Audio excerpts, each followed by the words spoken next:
Hello, everybody, and welcome to a Sunday edition of the Corporate Neighbor broadcast. Hope that you're having a wonderful evening. It is Retro Night in Canada. While we play some retro games.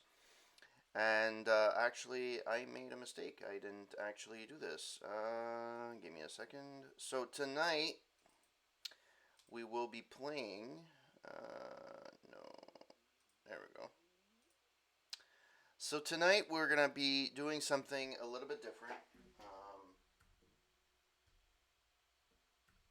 Where we will be playing a game that, or playing games actually, from the Internet Archive. And it's actually pretty stunning the way that it actually works. You can play a gazillion types of retro games directly in your browser without any issue. For the most part, it works pretty well. There's some games that don't work very well. Um, Internet Archive. You don't need to actually sign in or anything. You don't even need to do anything. You can go to software and you go to MS DOS. And once you click on this, you can actually search for this, which is fine. But you can actually go through all of this and play some old school retro games from DOS. You can play a plethora of other games as well. But this is amazing. So the Internet Archive is mostly known for um, um, their web archive, website archive. I forget what it's called. Um, Internet. I'm gonna Internet Archive web. The Wayback Machine. There we go. Um, it came to me while I was searching for it. So the Wayback Machine, which is known for um, to look at snapshots of websites from a certain time period.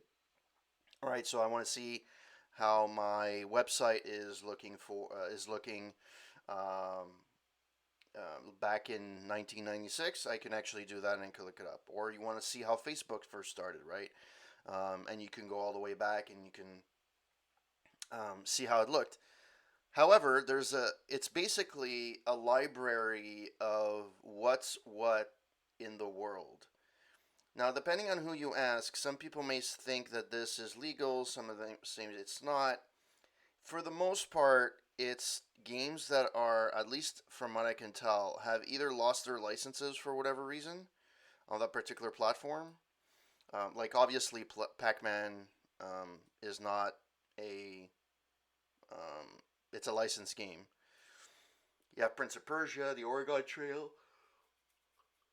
Although the original is on the Apple too, not on MS DOS. But having said that, you can play a gazillion of other games, a plethora of other games that are all over the place. And I thought it would be really cool to start playing some of these games with you, to really have an idea of what you can actually do and how you can play them and if it actually works really well. I have tried quite a few. For the most part, it works pretty well. Um, but for some of it, it doesn't work as well. So I'm not sure how exactly it's going to work. But I have played a few games that I know do work, and I will be playing them now. So everybody remembers Duke Nukem, and the games that everybody remembers are the 3D games. Uh, no, most notably Duke Nukem 3D and whatever subsequent game that came after. However, um, this is what I find. Sometimes the search is wonky. There we go. I don't know why it's Duke Nukem. So you can play the original Duke Nukem 3D on DOS. You can play the original Duke Nukem, which is not a 3D game. It was made by Apogee, which are the same people that created, or it's the same engine anyways, that created Commander Keen, which you can play on this system, by the way. There's Duke Nukem 1 and Duke Nukem 2. I don't know if it shows up here. And you have all the documentation. Uh, you have like booklets. You have magazines like here that you can read. It's really cool the way that it works. Before I continue, I wanted to say thank you to whoever's hosting me. So Plotsky, Big Bad Bizarre Gaming, Overwriter, Engineering Gaming Nerd, Angry Gorilla, Mr. Garf 1988, The Integer, Gallows Adler, and Got to Choose. Thank you so much for the hosts. Really appreciate it. All right, so yeah, you can get a bunch of different things. You can play Duke Nukem on the Sega Saturn, which is insane. I don't know how well it plays, to be honest. So this is Duke Nukem 2 in Europe, but there's one in North America, and I don't know. I see one.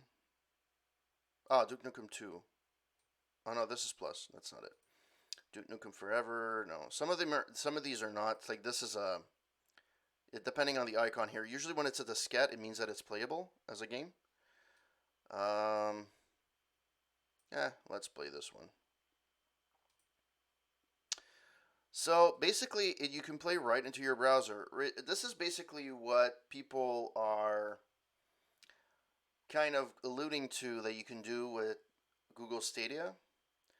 However, these games are a lot less memory intensive and bandwidth intensive. So playing with what you have is not as difficult as one would think, right? Let me see if I can do something. All right. Okay. Um, so Duke Nukem, everybody remembers the 3D version, but this one is actually a 2D side scroller. I'm not gonna play it all the way through because I don't know. I think I've played it like a handful of times. I don't even know if it still works really well, but I'm gonna try my best to see how it actually works and if it succeeds. Um, so it was published in 1991. It's in the DOS games and vintage computer games and whatever. Um, oh, here we go. Duke Nukem 2. Yay. Duke Nukem 2 is actually much better and looks a lot better than Duke Nukem 1. But I'm going to just launch this one just so that you guys can see how it actually used to launch before. So you click on the big green button, and to make it, oh, it looks ugly now. But I can make it full screen. Now I'm hoping that there's going to be sound. So this is the old school stuff, basically. Let me see if I can. Uh, okay. I just want to see something. Audio properties, headphones. Okay, perfect. So I should get some kind of thing. So let's look for instructions. The story. The year is 1997. Ooh, this is in the future. Dr. Proton and his army of tech bots have taken control of the Earth's largest city. Once a respected genius and scientist, Dr. Proton, he changed his name from Blunderwitz, early in his career, decided he could rule Earth with a new world order. After a terrible radiation accident that altered his brain, Dr. Proton took to the underworld and developed an army of advanced robots called TechBots. The TechBots are extremely dangerous and guard Dr. Proton's secret hideout. Every attempt by the military to Dr. Proton ended in disaster. It seems Dr. Proton's plan to rule Earth is hell underway. Self-proclaimed hero Duke Nukem is Earth's final chance. Hired by the CIA, Duke has orders to stop Dr. Proton and rid. Sorry, I'm reading this on like actually, that's the way it is. I'm reading this on a big screen, and the writing is, I'm not used to it being so close to it. Nuke Nukem is Earth's final chance, hired by the CIA. Okay, blah blah blah. The world of his latest madman. Armed only with his pistol and his can-do attitude, Duke is the one person who might stand a chance of success. Episode 1, Shrapnel City. Your mission as Duke Nukem, a plane will fly over Dr. Proton's siege city and drop Duke on a huge skyscraper. Duke must proceed to Dr. Proton's hell-guarded hideout, believed to be hidden deep... Hey, Vic Viper. Yes, it is the original. Well, so this is the thing. I'm playing this directly on my browser from the Internet Archive. And I thought the games were... Yes, I don't know if I'm going to finish it or not, or how long I'm going to play. But I'm playing this as a... So if I press escape, I'm playing this from the Internet Archive directly, and I want to see how well it plays. Now, I played this, and I did play as well Commander Keen, which is essentially the same engine, and by Apogee Software. And it works pretty well, all things considered, but I'm going to try and play it a little bit more. We'll see how it goes. Your mission is Duke Nukem, a plane, blah, blah, blah, to Proton's well-guarded hideout believed to be hidden deep underground.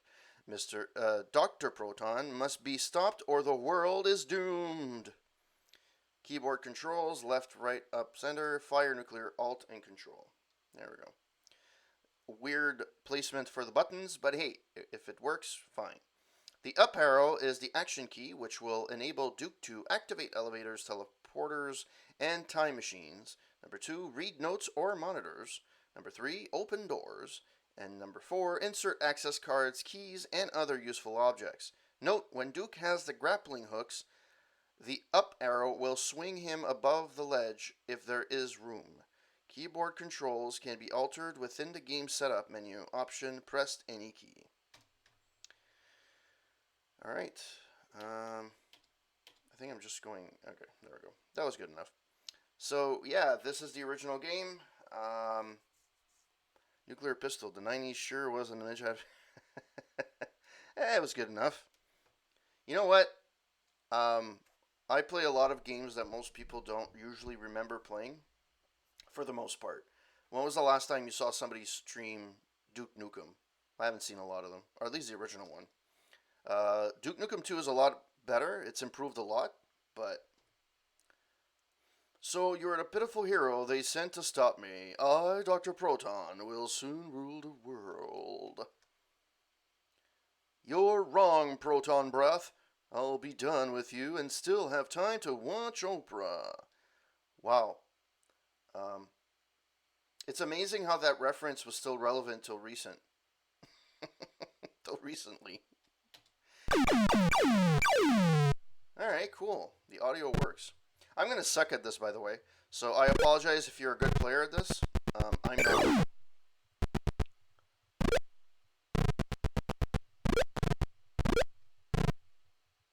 Oh, press the wrong button. Ha! Sorry about that. I have to press back the... It's because the window button is right beside the alt button. I'm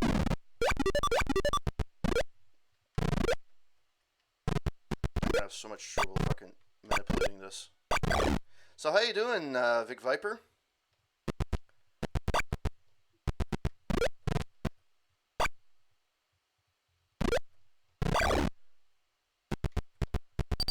Secret tip, drink soda to increase your health. Press enter.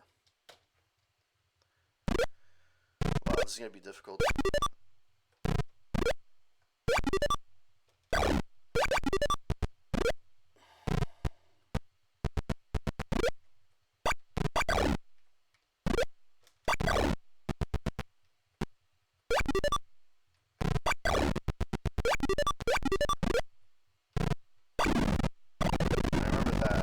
Destroys it. It's amazing, isn't it? The only thing is you can't really... I don't know how to go to the menu without pressing escape and minimizing my screen, but it is what it is. Although this game seems to be widescreen, which is astounding to me because I don't think there was anybody that had a widescreen back then. But anyways.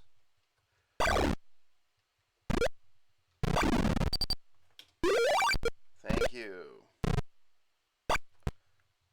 No. God damn it.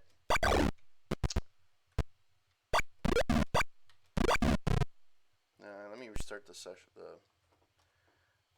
Yeah. That's fine. I fucked it up. Start. Yeah, that's fine. Let's do this. It's amazing that I can play this on a freaking in a browser. And this is basically what people are thinking is going to be the next Google Stadia, right? This is Google Stadia essentially, just that the data flowing is not as intense because back then the game was very tame, right?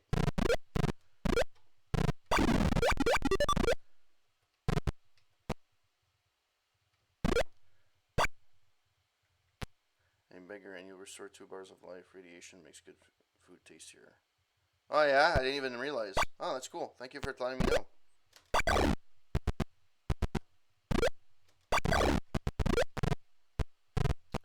Wow, the controls. I have to get used to the controls. I will try that later. Oh my god. I really would have to change the controls. It's insane. What do the cameras do? They just give you 100 points. They don't really give you anything, do they?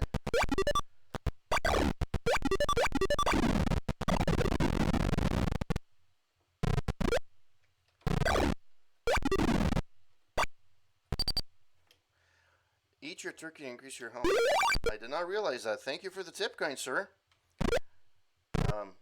I see that you are an amateur of this game. I have not played this game in ages, so forgive me. I don't think I've played it since the original.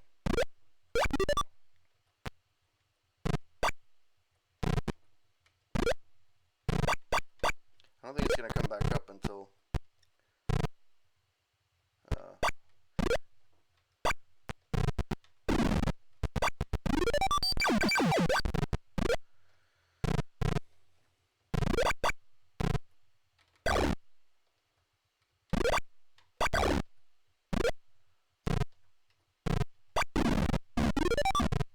The only thing I remember is because I did this earlier today. This is a bomb. It's the only thing I remember. The rest of it is garbage. I don't remember anything. When I was little, I was stuck in the second to last stage and couldn't figure out how to finish the stage. Now, when I play it, I can't believe how easy the solution is. Hey, Sykes. Thanks for the host. Yeah, a lot of the games are like that, too. I mean, to me, right now,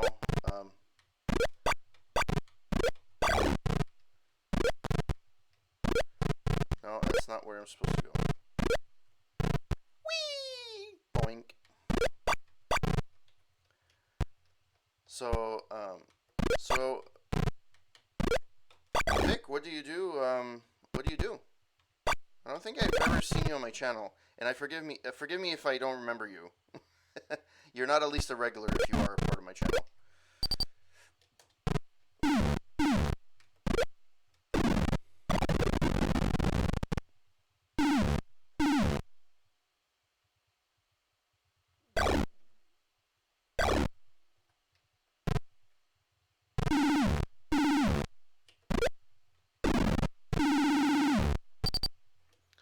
Alright. At least I know what that is for.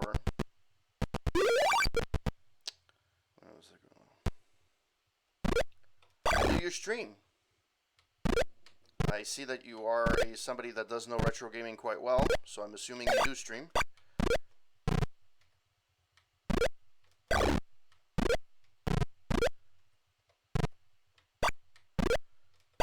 I am horrible at this game. Holy shit, I'm having so much trouble with the controls.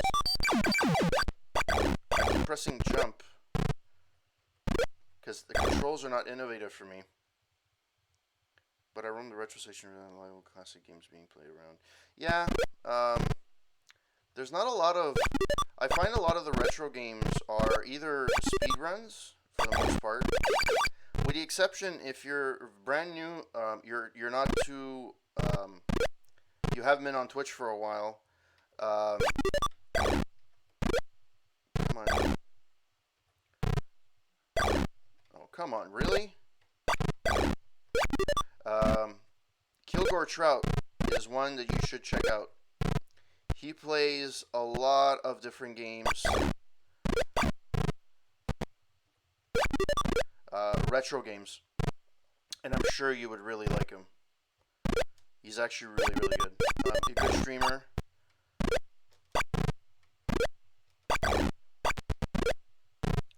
Hey, Kenny. Yeah, that guy. And I know I mentioned him before,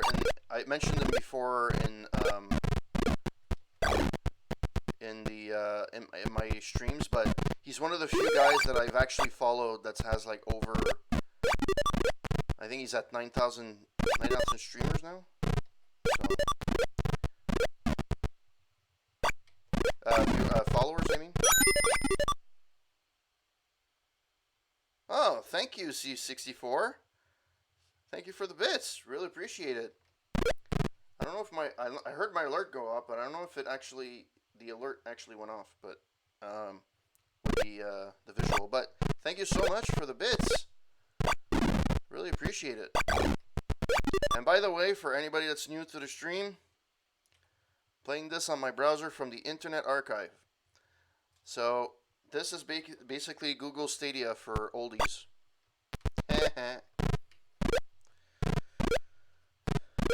Oh, I did not realize that would happen.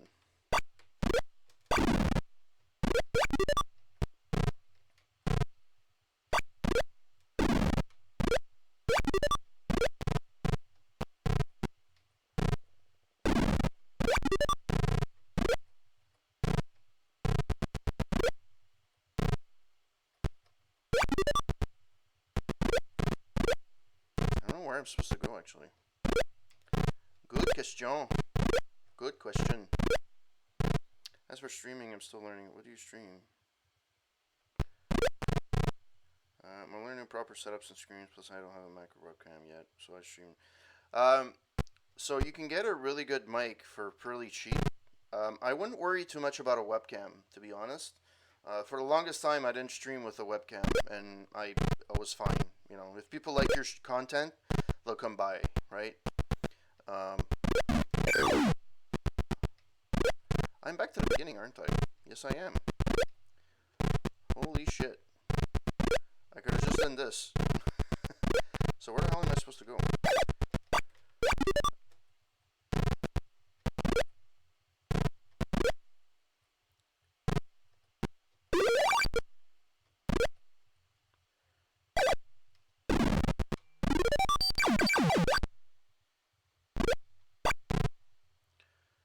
I'm not gonna be able to.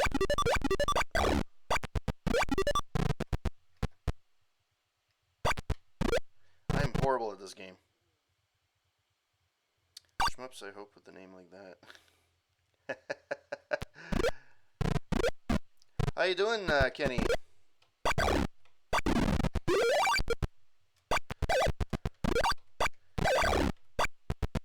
Well, that didn't go as planned. I am horrible with these controls. I apologize to whoever's watching. And I don't even think, like, once I die, I'm going to try something else. And I'm going to go through different things that you can play. So, surprisingly, Heretic is actually available on the Internet Archive, which is amazing. Hard to play. I tried to play it, and it's actually not... It's similar controls, but it's not really the same. I already went through here. Where didn't I go?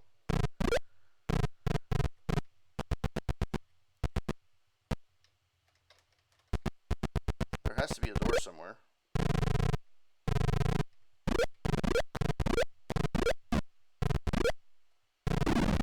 Oh, jeez, okay.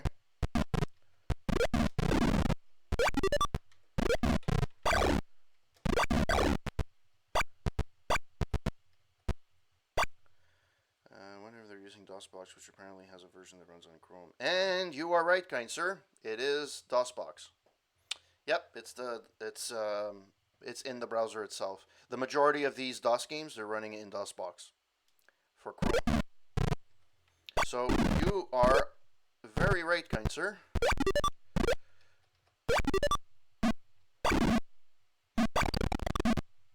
Shit.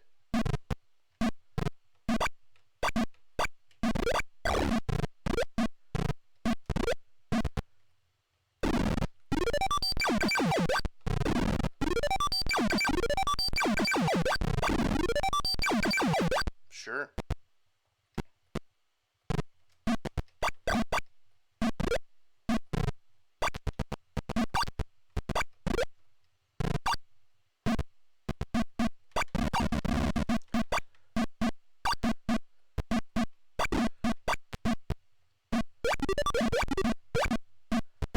Ah, fuck. How am I gonna get through this?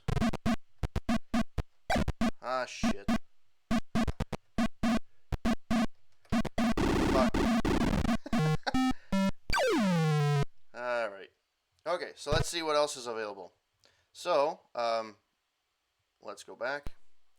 Let's go play some Commander Keen. So basically, if you guys want to see what's available, you can go to software, go to MS-DOS. Hey, Integer, how's it going? Is that a Weird Al emoticon? Emoji? Pretty sure I had DN2 on discs when it was in the 90s. Yeah, probably.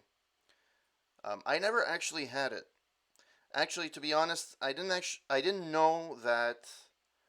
I did not know that. Oh, it's Bob Ross. I can't see it. It's too small. But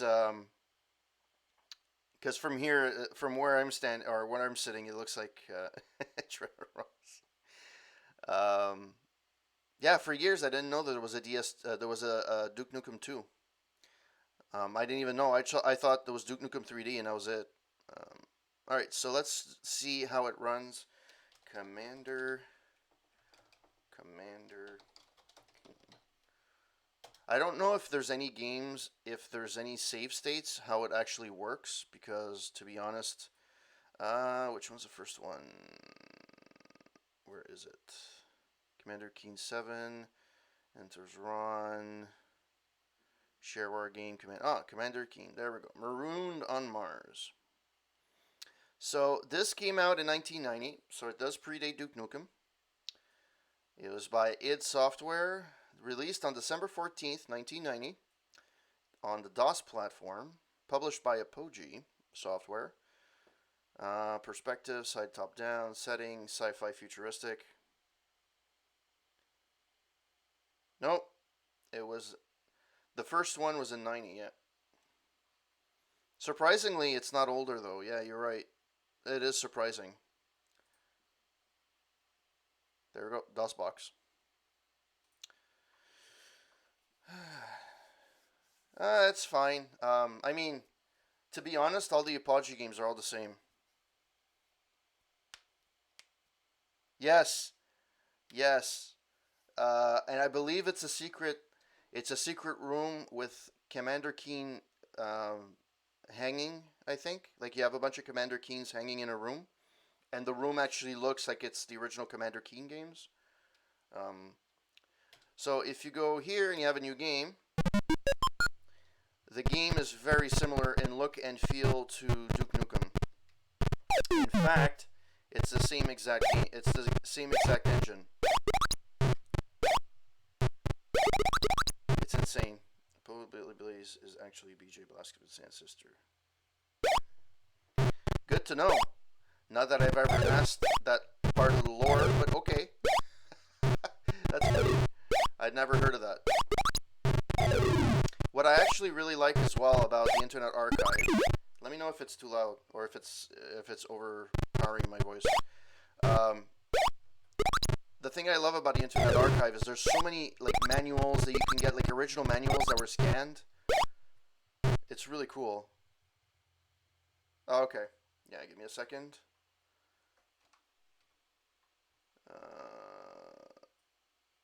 There we go. Sorry about that. Let's get back into gaming. Oh.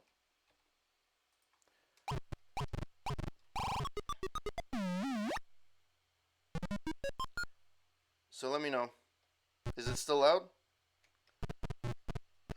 I can pass this one.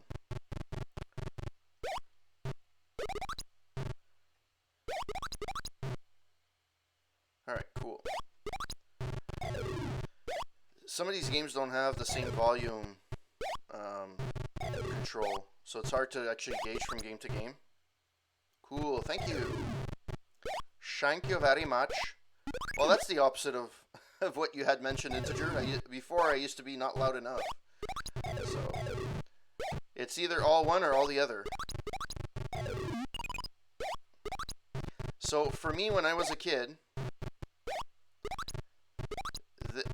and I got the Nintendo, the NES, much later than 1990. I got it really towards the end of its lifespan. And this was my Super Mario. And I found it cool because there were aliens.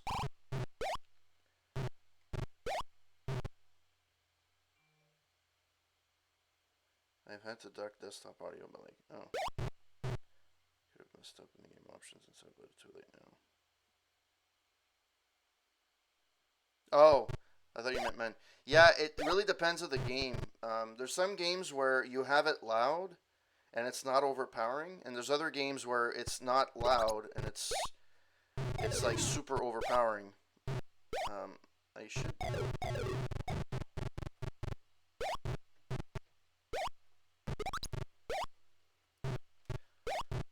Hey, I actually made it without dying this time.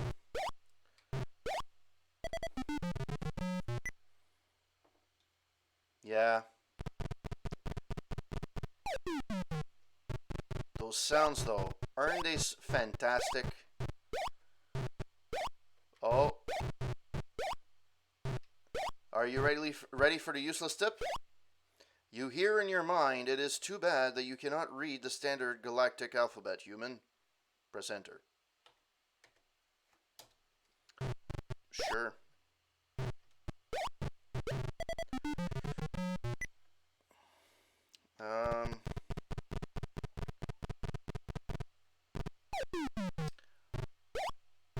Something I wanted to always do, what I always found amazing, oh come on, is you can play, there's some people that made some Atari looking covers for games, like BioShock on Atari, but I would love to have some of these games appear like on older systems, and apparently it's starting to become a thing where you have like older systems now that are starting to have getting releases of new games, which is actually pretty cool if you think about it.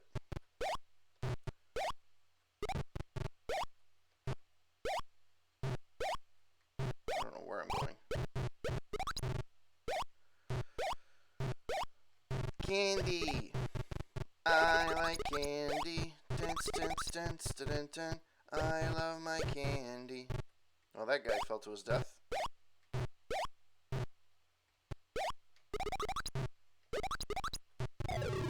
Oh, that's a shame. Oh, I can't. Oh, shit, that sucks. This one work? Well, at least I didn't have to fall that far. Limited run of Japanese translated and available in North America, NES cart. But yeah, there's at least one game actually released as an NES cart like last year. Yeah, there's a couple of people that have released new games, and not just the NES. The Commodore 64, 8-bit guy just released I think it's a Commodore 64 game. It's a few. I think it's the third in a series of games that he's created. But he comes out with, it's a lot of work. I get it, it's a lot of work, but it's actually pretty cool. People are coming out with, like, it's making those consoles less obsolete.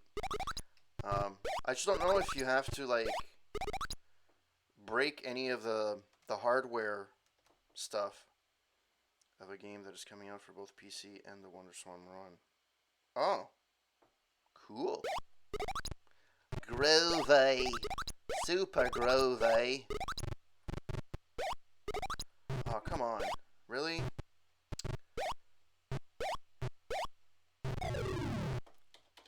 I only have like 10 charges.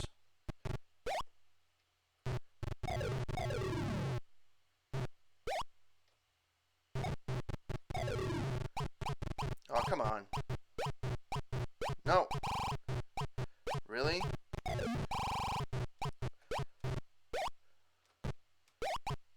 Really?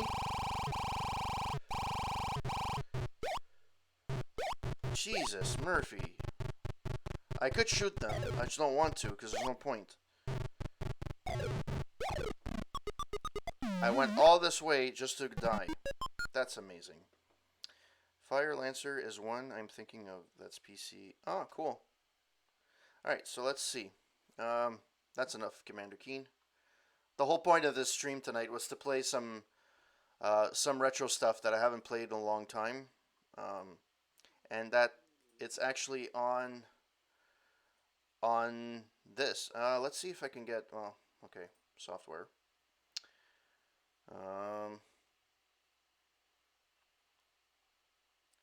Game. Alright, well, let's see how that goes. Bobble Bobble. Laser Shoot Larry, Land of the Launch Lizards. That's amazing that you can play that. The original Castle Wolfenstein. Wow. That's nice. I don't think they've done obligatory Raptor, my Raptor playthrough of the year yet. Yeah, we'll see. Let me check.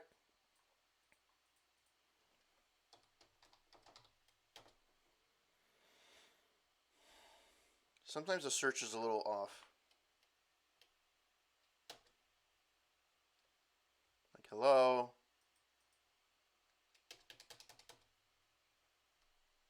It's waiting for archive.org.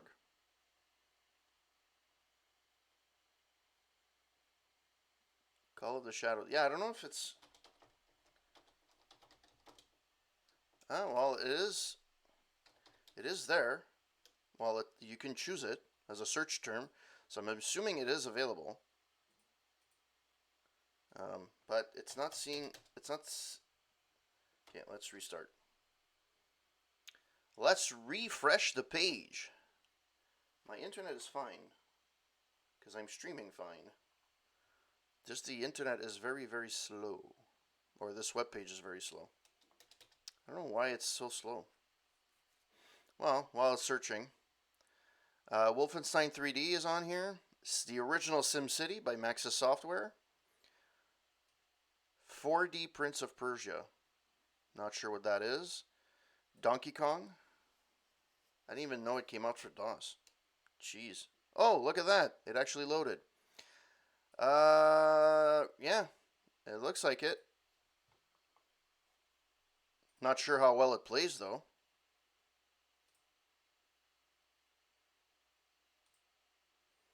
But we'll see how that goes. I don't think it's going to play very well.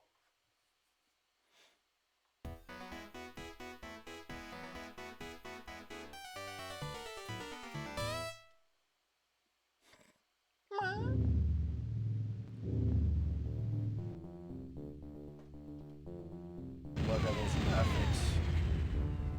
Jesus, loud.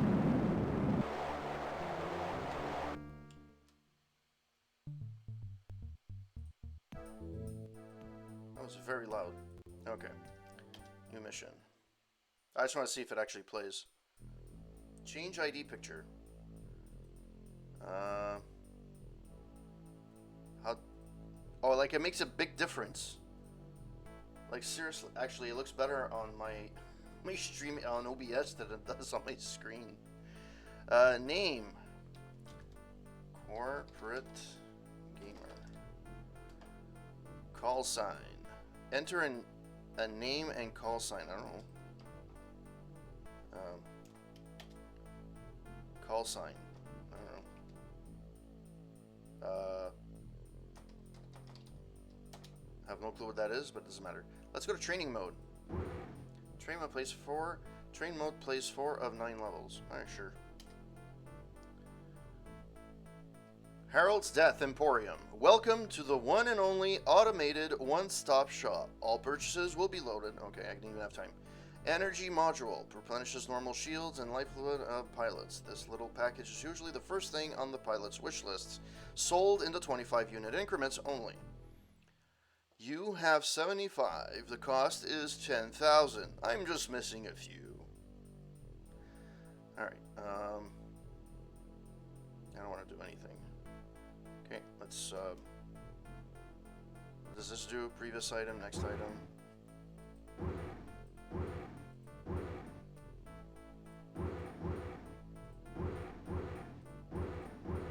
It's amazing that this is what the call sign Putin. I'm actually corporate gamer, but my agent name is Putin, which is amazing.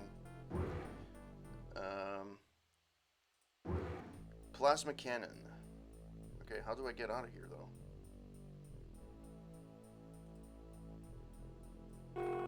I know I can't buy it. How the fuck do I get? Okay, that's fine. Exit. Oh, I remember seeing this. Yeah. You were playing this. You streamed this already on your stream, didn't you?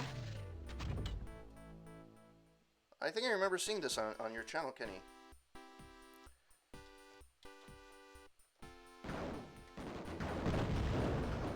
Handles horribly, though.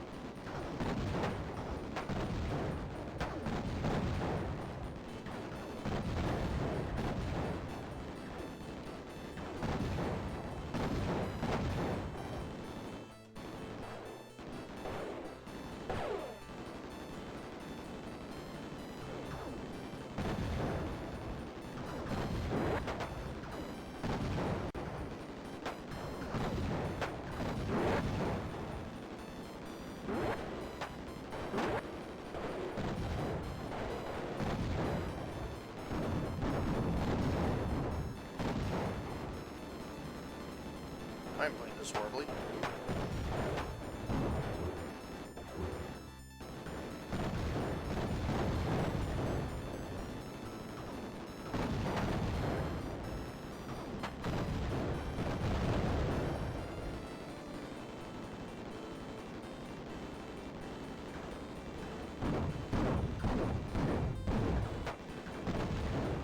Well, this is fun. Yeah, but yours looked a lot better.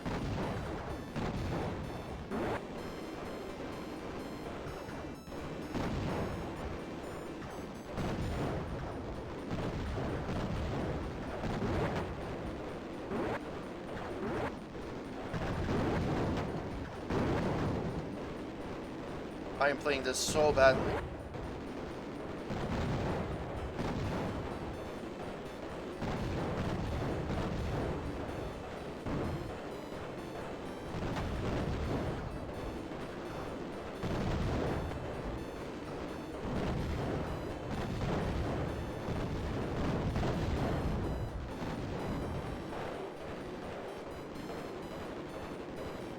It's like 1940. Well, at least it seemed to look better. I think it's because I'm playing on a big screen TV. It looks very pixelated.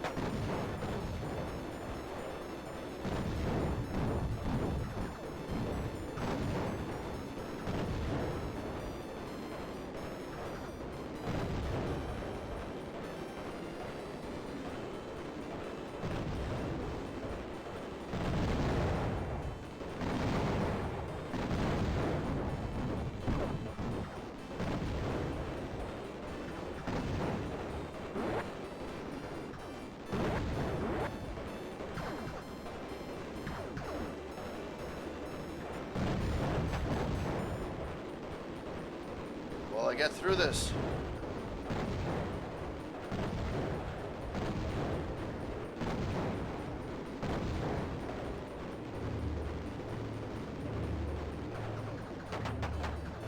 Well, that's... I just went in the...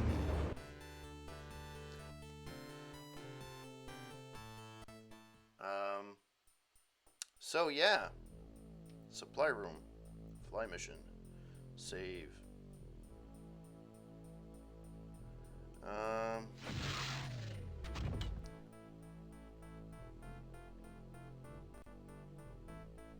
Replenishes normal shields. I had totally forgotten archive.org had this stuff though.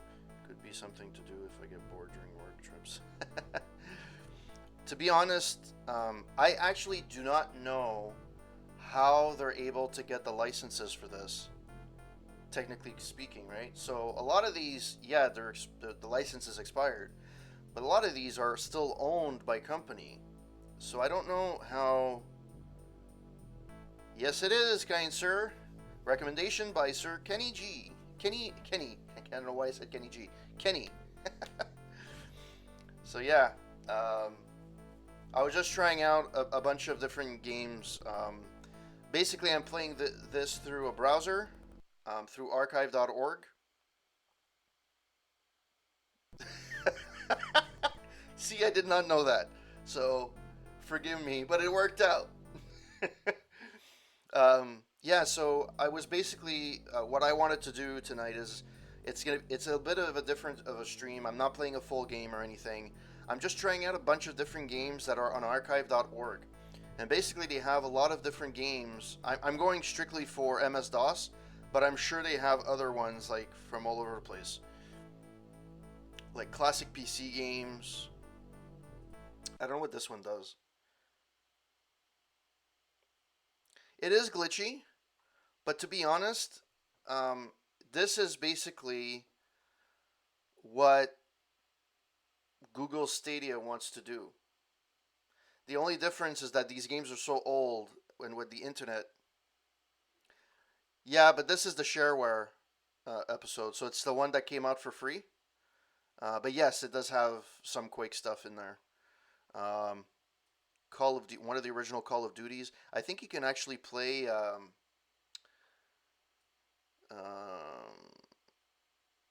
What's it called? Call of Duty. Not Call of Duty. What's the one I'm thinking of? GTA. Grand Theft Auto. CD's remote playthrough. This is your browser computer doing the work. Kind of, yeah, but at the same time, it's so small that it could manage to play on your. Like, a lot of these games are not super intensive, at least not by today's standards. It's amazing that you can actually play Police Quest SWAT 2. Well, it's the demo, but still. Yeah, a lot of these are just demos, as I can see. StarCraft demo. Oh my god, I played the original StarCraft. Haven't played that in years.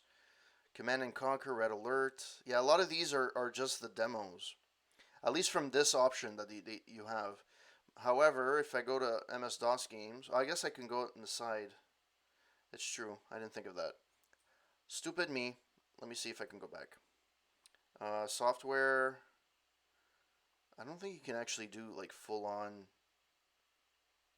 Windows games. There we go. Let's see if that works. Johnny Abbott's. Okay. This here used to be. I'm pretty sure. It's somebody that made a list of all the shareware stuff that came out in the 90s, and has been available for a long time. We'll be using Stadia next month. He went for Founders Edition. Yeah, I'm not sold on Stadia, to be honest. Um, I'm still old school, and I still like to hold my games in hand. Um, Although I understand most of it is downloaded nowadays, but I can still buy the physical copy if I wanted to. This is a bad example because it's NES multi-cart. But I like to hold my games in hand, and if I like them, I will buy them. The problem is now, for convenience reasons, like I'm going to be playing while Outer Worlds coming out on October 15th, and that's a game that will be available day one on Game Pass, so I don't have to pay for it. So I'm going to be playing it. Obviously, there's probably going to be bugs in it, whatever. And if I really like it, I'll buy it. And if I like it, I'll probably wait till the Game of the Year edition comes out, and I'll just buy that. Now there's no point. Every game comes out with a Game of the Year edition. So what's the point of buying it day one anymore? And buying it pre-order. I saw Cyberpunk 2077 being like pre-ordered as of July, but it's only getting released next April, if anything. That's the tentative date, so it's not even sure that it'll be released on that date. So, um, Doom the Roguelike. Let's see what this is. I'm curious.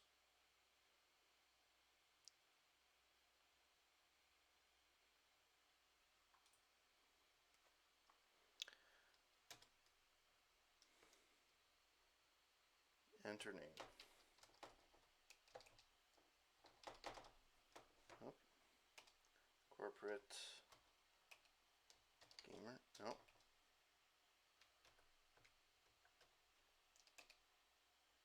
Corporate. Yeah. Ah. Wow. This is bad. Corporate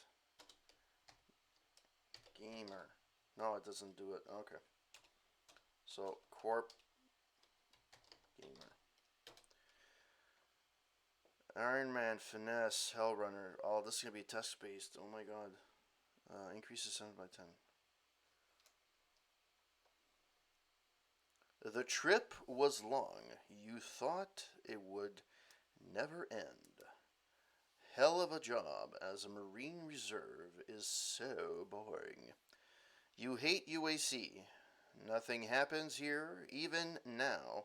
You have to wait for your fellow Marines who's supposed to check what happened on Phobos.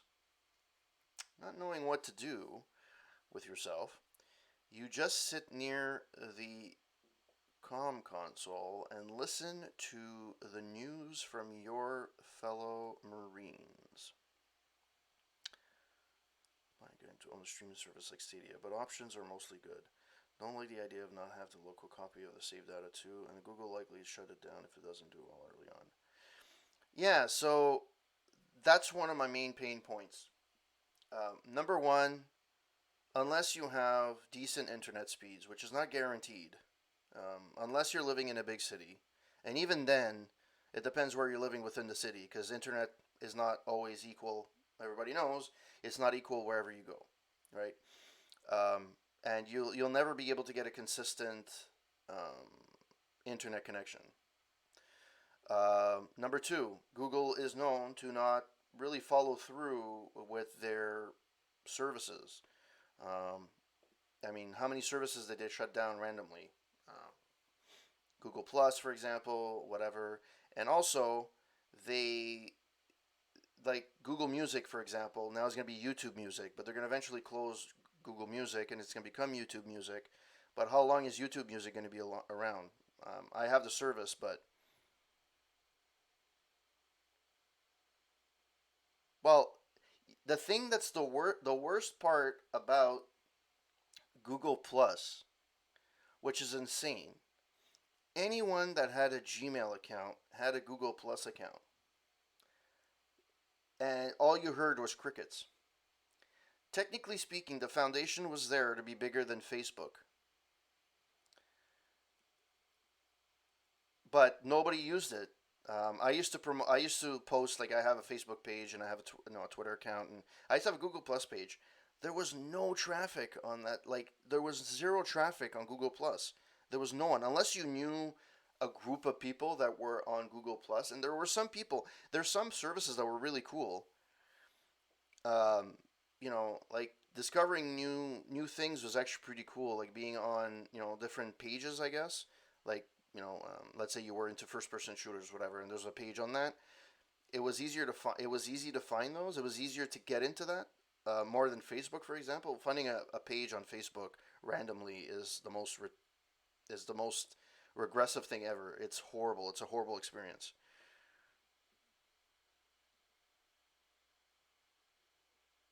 Well, yeah.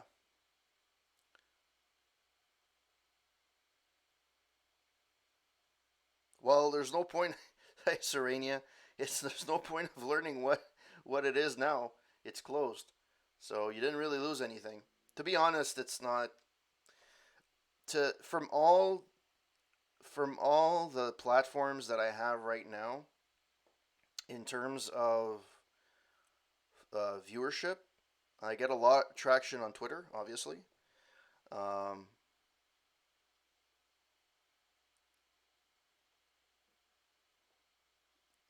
the YouTube gaming, even on the YouTube gaming, there was no one on there. I did try to stream on YouTube at one point. The majority of people went to Twitch or they went to Mixer. Like even Mixer is better than YouTube gaming. There was no one on it. There was the convenience of having your video posted, which is fine, but other than that, it was kind of useless. Hell, what a bloodshed. You hear from the com. Corpses everywhere?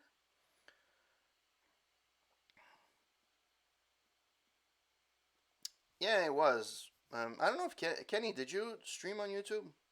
I know I've already seen you on Twitch, so I don't know if you actually streamed on YouTube. I didn't have that great of experience.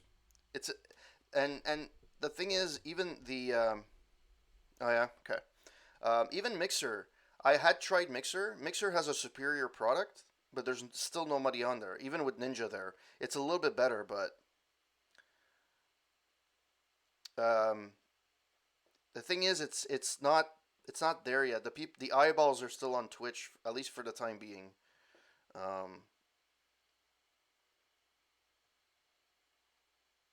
as more and more people flood, it became meh. Yeah, yeah, yeah, it's not that great. What happened here? Look who's look. There's someone there. Oh no! God! Gunshots. More gunshots. This can't be true. Help! Help! I'm Curse Platt. Jake, where are you? What happened? Ah, oh, fuck. Bang. This is literally just, it's just text. Welcome to the Doom roguelike. I'm assuming that, yeah, I have no clue how to play this. I would have to read the manual. Well, that's the thing about Mixer. Approximation of the Doom screen wipe. They try spend half the time programming that. Probably. All right, let's get out of here. In terms of Mixer, it has a lot of potential. The technology is there. They just have to start making the the experience or the UI a little bit better. Um, Now they tried to get people to move over when Ninja went over, and I guess they were thinking that his viewers would automatically go to Mixer, and I'm assuming most, like, I mean, let's say 70% of them did. That's a win. But I'm not a big. First of all, I was never a big fan of Ninja myself. A lot of people like him, but well, that's the thing. Competition is good, right? So I'm happy that there's Mixer. Forget that it's Microsoft that's the engine behind it or the machine behind it. I know I like competition, and I was hoping that YouTube Gaming could become that competition at one point. Because before Mixer, it was called something else, and then Microsoft bought them off.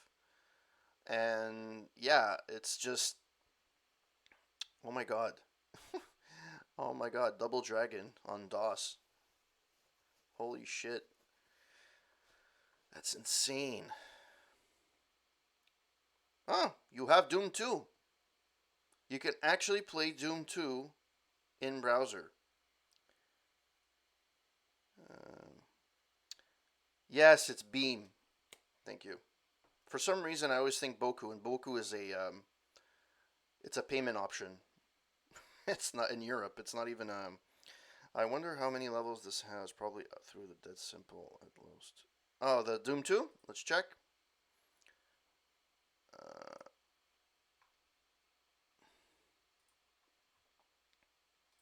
I'm not saying that it's really playable this way, but actually it doesn't look that bad, all things considered.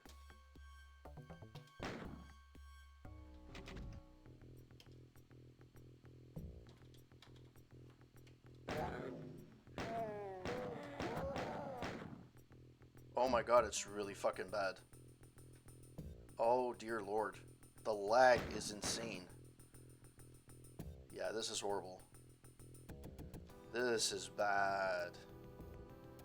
Like, I don't know if you guys can notice it on the screen, but on my screen it seems like it's chugging along.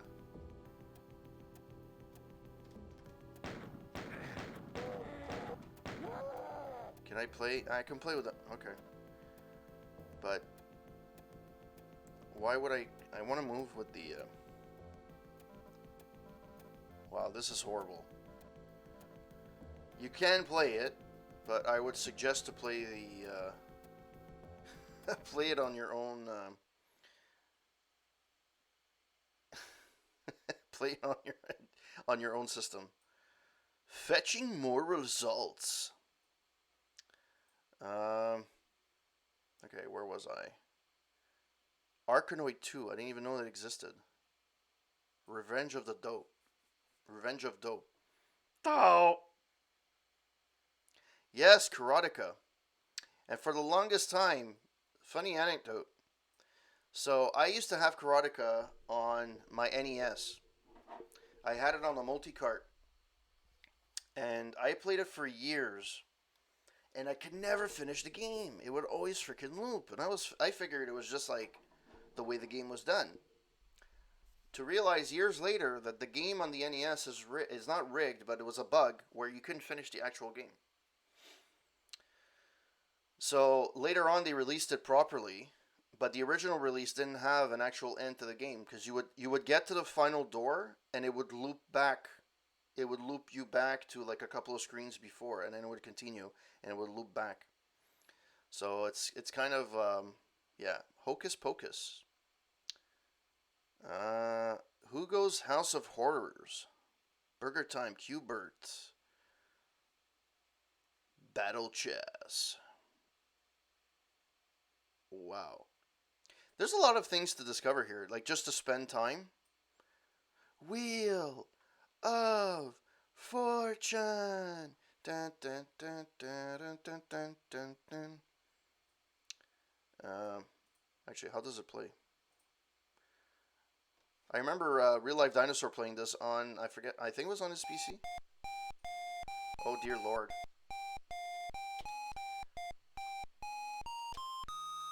Hit any key. Okay. F1, 1, F2 through F3. How many players? 1. Player 1, are you a returning champ? No. Oh, F3. No. Player, please enter your name.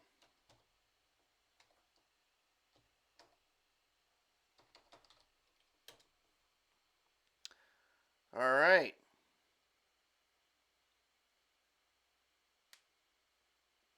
Yeah, it's not that great. the playability is not that great. Hit any key to start a round. Okay. Um,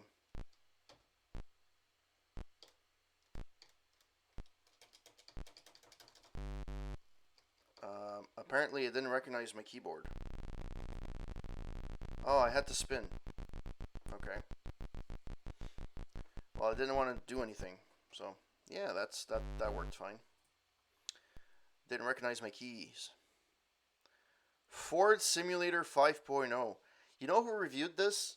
LGR, Lazy Game Reviews. He used to love this. He actually has the original box set and everything, which is actually pretty pretty intense. He has a lot of shit. Let's be honest, but it's people like him that keep the games alive. He actually has the original games in a lot of cases in their box. IndyCar, yes. Test Drive. Entity, the Game Summer Challenge. Oh my god, this game. This is the golf game I used to play when I was a kid on PC. Back then, this was the best golfing simulator. I know it's sad to say. A golfing simulator. It's already a boring sport. But this was actually pretty good. For back then, this came out in 1990. Yeah. Back when EA actually did decent things. Um, so yeah, it's fine. Play practice round. Human. New player.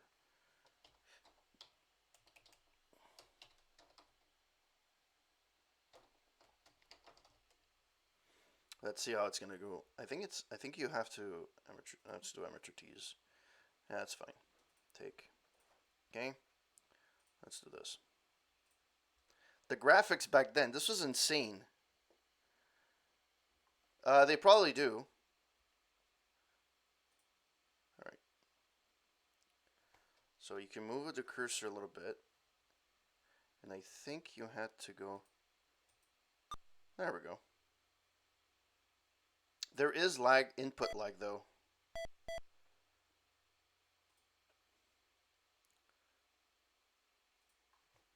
So let's move it a little bit that way. Oh dear lord. That's gonna suck. I have to get used to the controls. How far do I have to go? 35 yards.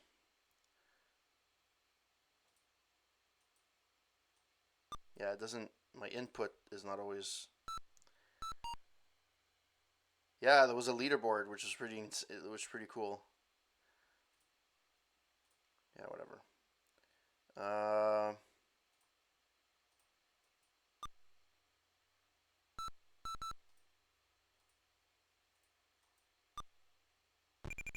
Nice shot. I actually got a 1 over. The real test on this hole is the second shot. Keep it to the right side of the best approach to the green. Tommy Armour the third. What a picture. That looks like a passport picture. But back then, this was an insane simulator. I used to love this game. I played the crap out of this game. It's amazing that they have it, which is actually pretty cool. As you can see, I'm a sports fan. So, I actually bought this game and on GOG, and I don't know if I should have because, yeah, it's free. It's not as if you need the most, like you play once and then you're done. I never want to play. I literally bought my first PC for that game. Oh yeah, for SimCity. My first... So the first games that I played, my original computer was a Tandy 2000 SX, bought at Radio Shack in Canada. Best PC back then. 64K of RAM. Actually, 32 megs of RAM, 32 Ks of RAM, and then it was boosted to 64, I believe. Yeah. Well, back then, a meg of memory was insanely expensive. Now you think of it, it's like people joke about it, and it's insane. But it is what it is. It's actually, you know, it used to be really expensive.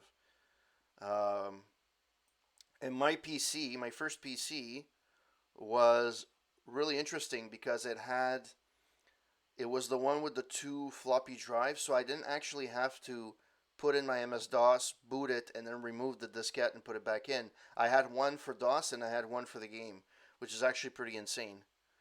And the first game that I remember playing was Police Quest 1, the Death of the Dark Angel. That was the first PC game I've ever played. At least played fully. And there's a game... I don't think it's on here. If it's on here, I swear to God. I actually only remember it. It was an ice hockey game. Ice hockey. But I don't know if it's... like it's going to show up or anything. The way that it works... This is the game. I'll show you the video that I made.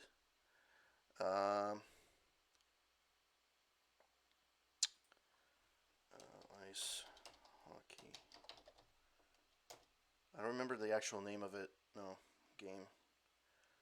Ice hockey, DOS. Oh, there we go.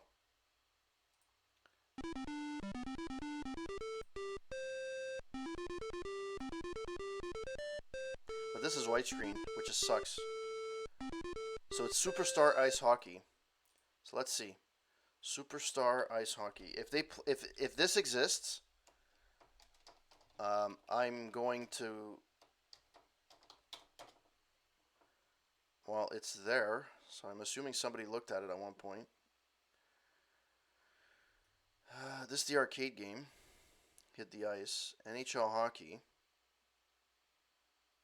You can actually play NHL Hockey on PC, the original game. It doesn't look like they have it.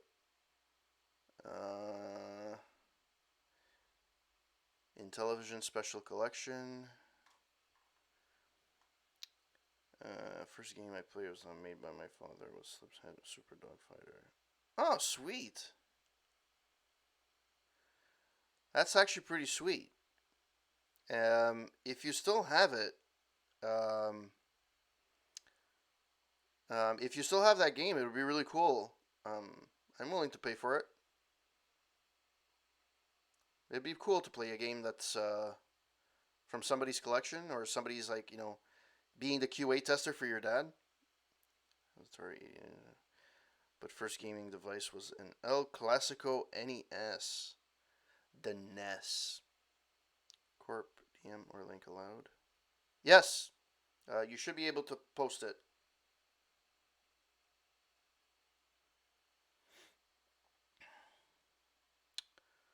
I guess the game is not existent. DOS, maybe.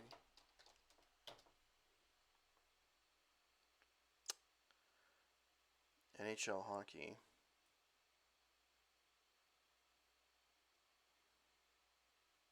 I don't know what this is. I'm curious what this one is. It's a shareware edition, so.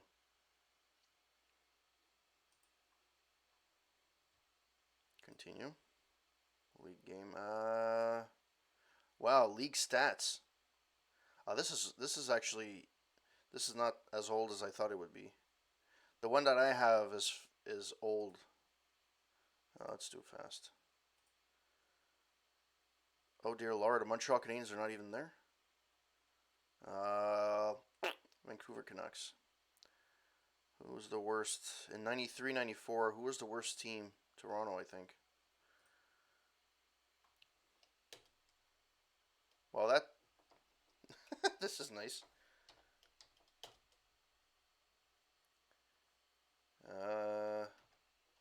CSG 94 SW. I guess it doesn't work.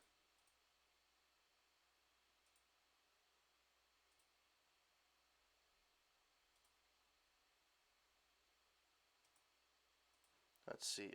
Vancouver Canucks versus Vancouver Canucks. Nope. Oh, okay. Now it works. Gino Ojic. Holy shit. This is old. The Vancouver Canucks. Cliff Ronning, Murray Craven, Greg Adams. Holy crap. That's about the only thing I can do, though. There's nothing. It doesn't accept anything. But that's pretty cool, though. This one, I think, is the original one on PC that I remember playing.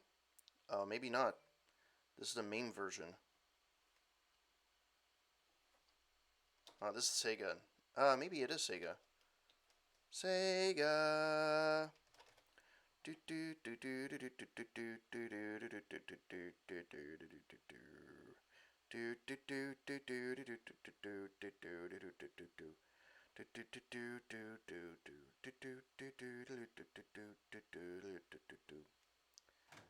Okay. It doesn't accept any of my inputs. That's spectacular. Let's go back. The one that I used to play all the time is NHL Hockey. On PC, which is, and I saw it before.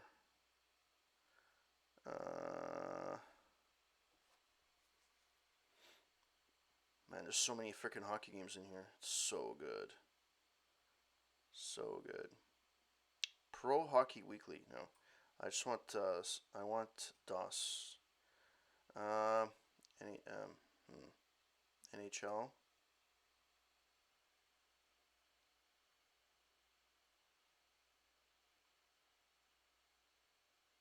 Oh, sweet. Let me check.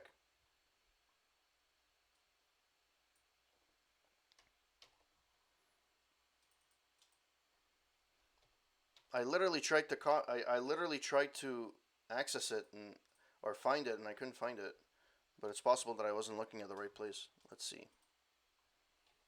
The if I could find the no, that's not it.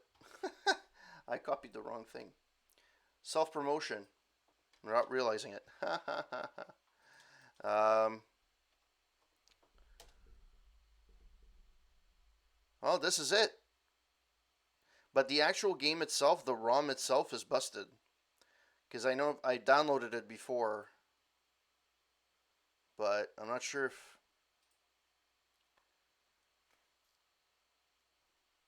Yeah, this is the busted one.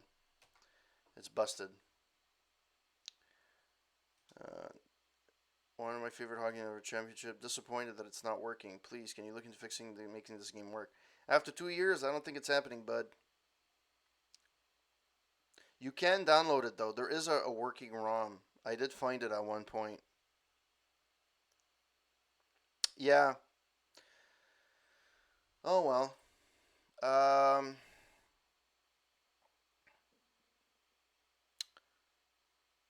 Oh, you know what? Larry Bird versus Bird versus.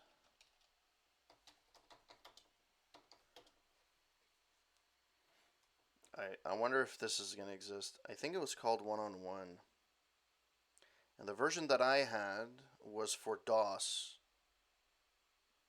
Oh fuck! It's Dr. J.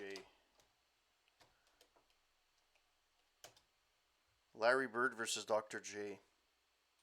Oh, maybe it's not the way you still spell it. Dr. J. Oh, god damn it. Dr. J. Obviously, he gives me everything to freaking dealt with DJs. That's spectacular. And by the way, I never had a chance to say this to you, Serenia. Thank you for passing by on the stream. I know Kenny is streaming right now, so he left the stream. But Serena, thank you for passing by. And also, there was a few others that I've never seen before earlier in the night. Um, I forget who it was, but they were there at the beginning. Vic Viper, MK2. Vic Viper. Uh, oh my god. Could this be it? Could this be it? Holy shit. If this works, uh, oh, this is the Commodore version. I don't think it works though. Yeah, it doesn't work. Oh, it did. Holy shit. This is a really bad version though. It looks horrible on my screen.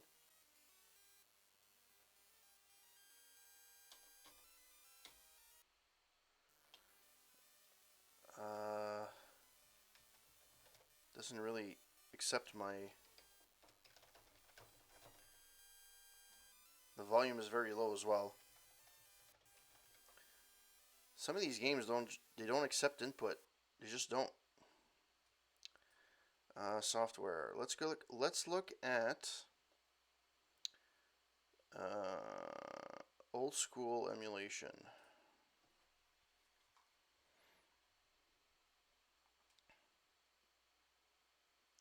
Commodore Amiga. What is this?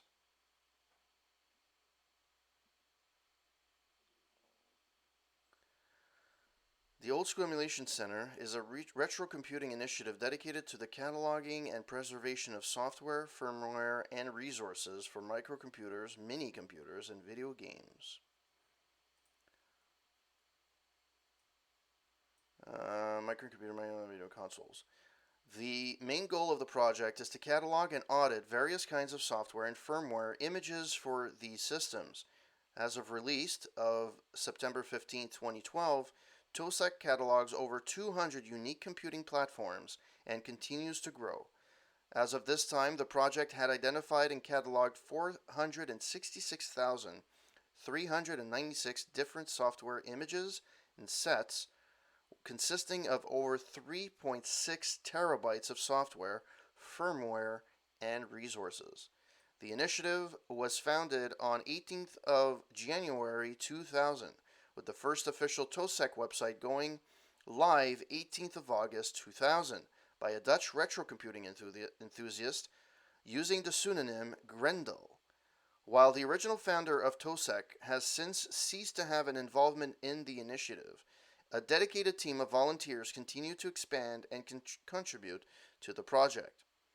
The goal of TOSEC project is to maintain a database of all software and firmware images for all microcomputers, mini computers, and video game consoles. I think it's just repeating for a lot of stuff. That's pretty intense. My god. Okay. Oh, my alerts didn't go on. But somebody hosted me, and it's Foxy. Hey Foxy, how's it going? I don't know why my alert is not, because it's not, okay. So my alert box should show up now. Let's see. There we go. I had it, my window was overlaying over that, so. How you doing tonight, Foxy? I am just going through some sample software. I'm going on archive.org and I'm playing a bunch of different games that they have, and you can play pretty well. For the most part, anyways. Golden Axe. Doom, the roguelike. I played that before. I'm doing good. I'm experimenting this is a different type of retro stream. Normally I actually would play a game and finish it and so on, but I wanted to do it a bit differently tonight, and I wanted to see what's out there and what's available. Karateka, as mentioned before.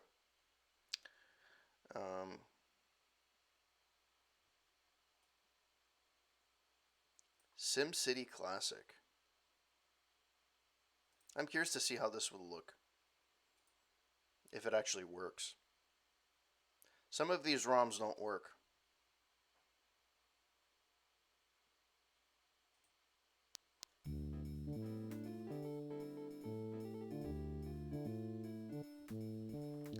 Start a new city.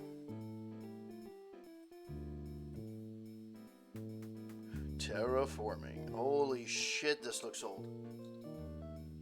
Oh dear lord.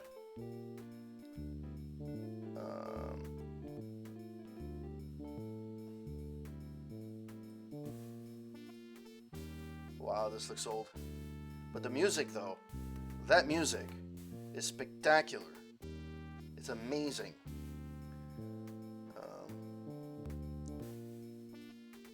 Wow. I haven't played this in so long.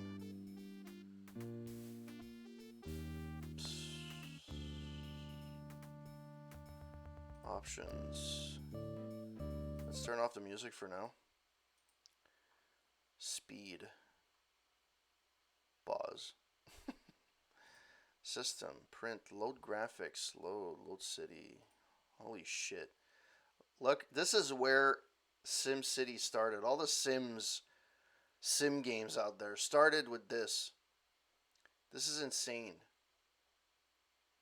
More residential domes needed. Thank you, kind sir.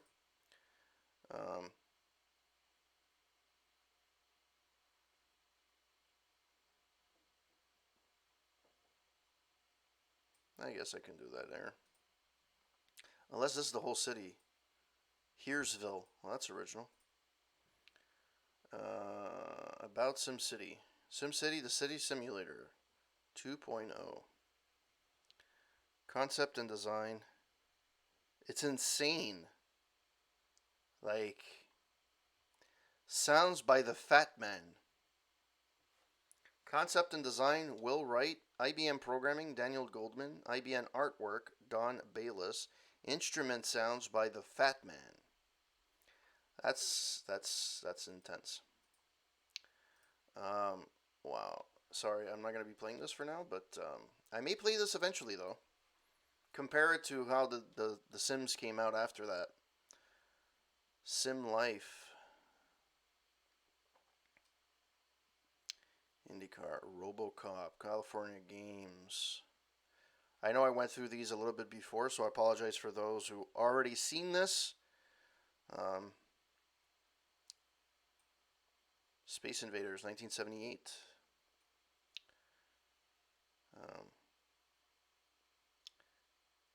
Wow, this is really a time capsule, honestly. Like for the first chapter, Space Quest 1.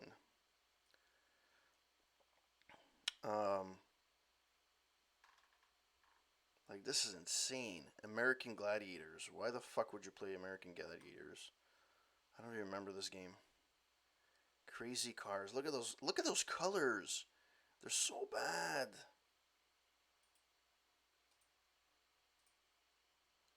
Like, they're so 1980s. It's not even funny.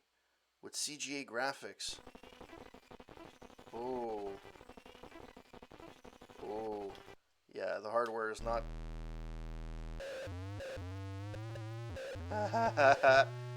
Yeah, this plays horribly because the games back then didn't know how to control the hardware. So because the hardware was short, the hardware was slow. I mean, it was fine. But now with faster processors, some of these games do not run very well at all. And that is a very good example of that. Duke Nuclear Winter. I think that's, yeah. Yes, it was. So, I remember having this. I don't know if this is the one, but I remember having this, playing this when I actually had this. My brother had bought. Yes, we'll get that to. I'll get to it in a second. I just want to see this. Sierra. Dun, dun, dun, dun.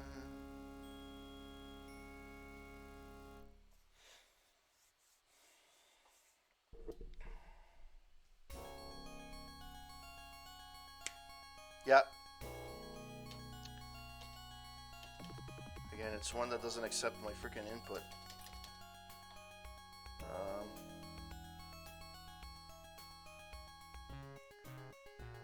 Sure. Oh, it glitched out because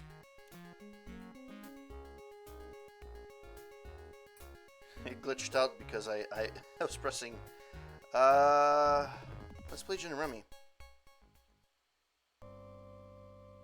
Those sounds. Feels like I'm in a church. This is a later one though. This is actually a later version. Yeah. This is a later version. And you have Larry Shoot Larry. That's amazing.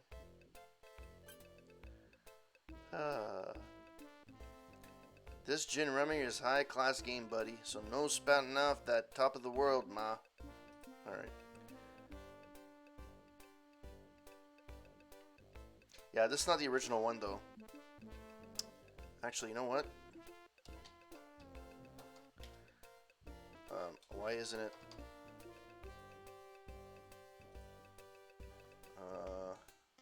Why can't I? What the hell?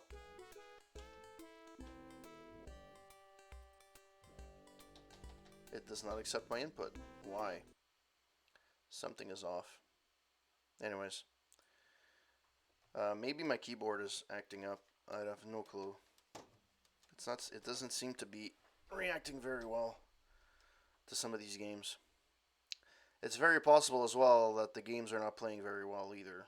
So, Solitaire Royale, Hoyle. This is the one I had. If it works, this is the one that I had.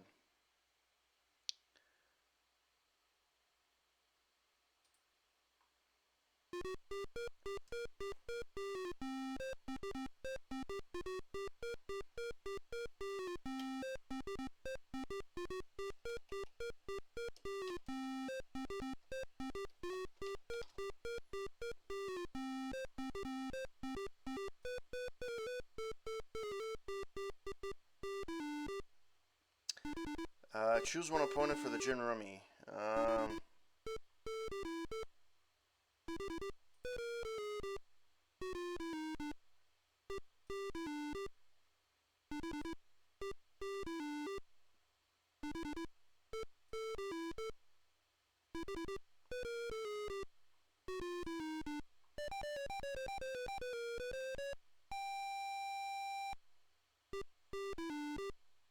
Okay. Oh, press here to play. Jesus Christ. I'm blind apparently.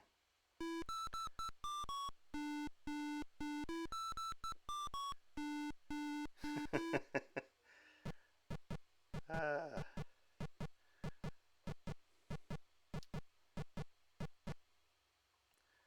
Um, I bet I get a better card next time. Arf. That's what jogged my memory.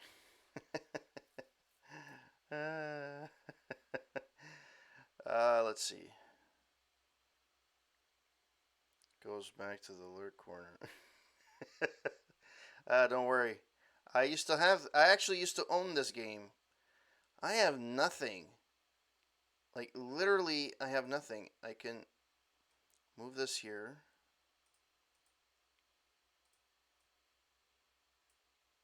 Okay. Can move this here.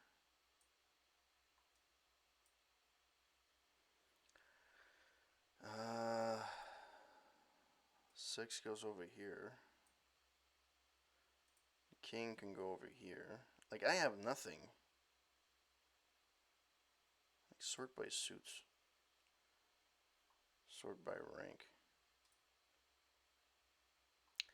Well, if I get a 5, I can easily get that. Pass turn.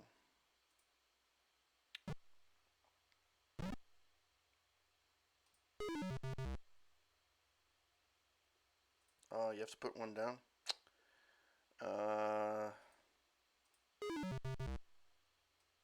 Really?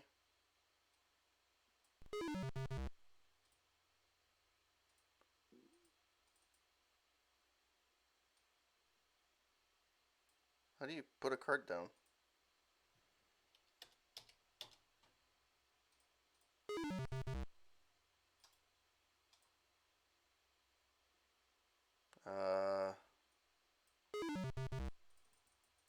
I don't know how to freaking put it. Yeah, this is weird. I have to learn where the controls are.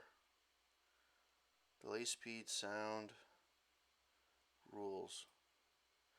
Create sets of 3 or more cards within your hand. These sets should be grouped by rank or by a run of the same suit. Example, 3 ace, blah, blah. In your hand, when you and your other player knocks, ends the hand. Alright.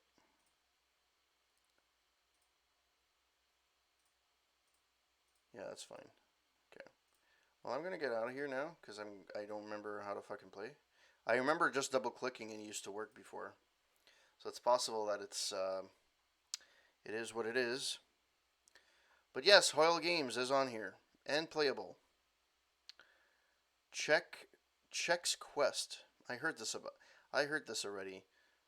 Isn't this a Bible version of like Wolfenstein 3D or Doom?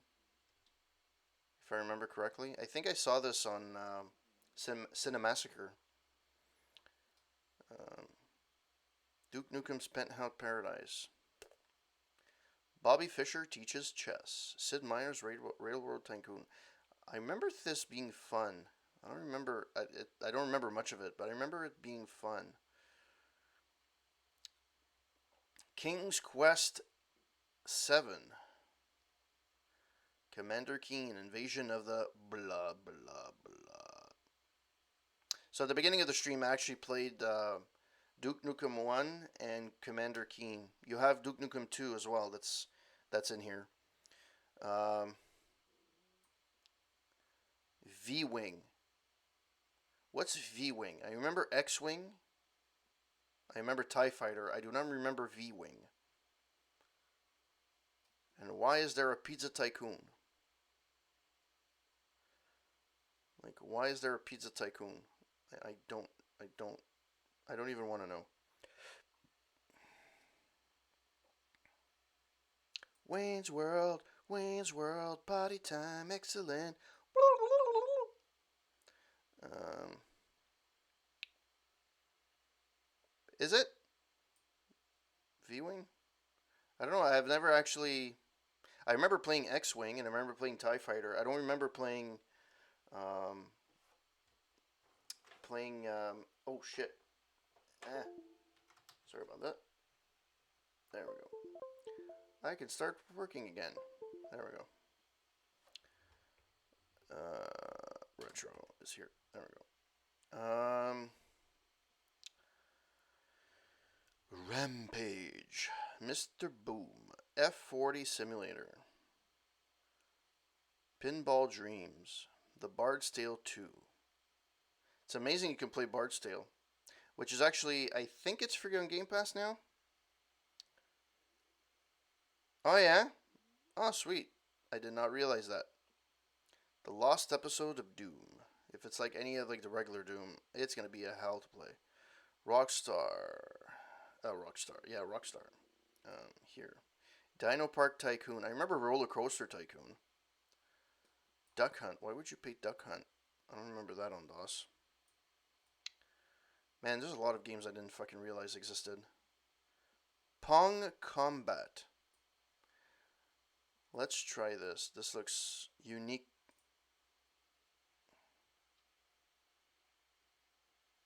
Yeah.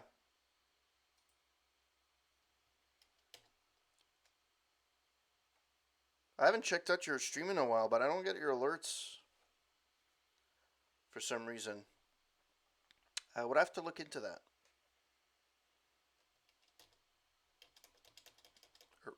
A really blatant parody game, you think?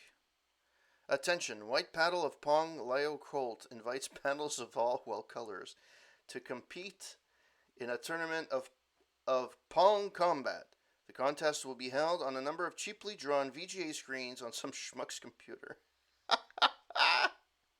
That's amazing. Oh, God. Okay, I don't know. How do I continue? Well, my keyboard works. Just that I don't know how to continue.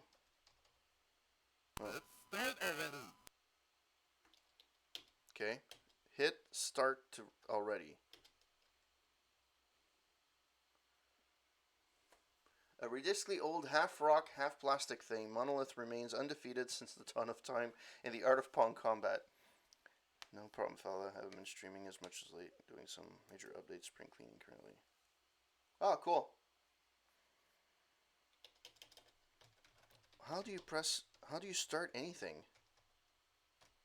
Like, I don't know how do you actually start anything.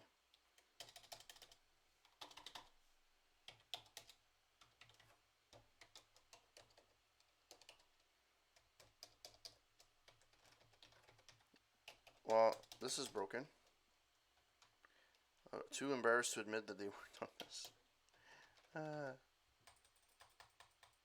Press start. Now what is? I guess you have to play with a. I guess you have to play with a joystick.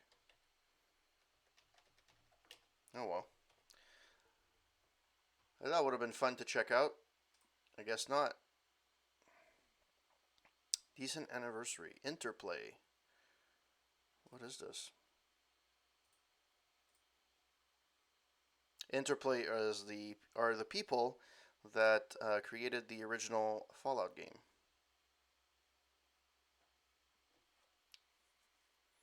Fallout and Fallout 2.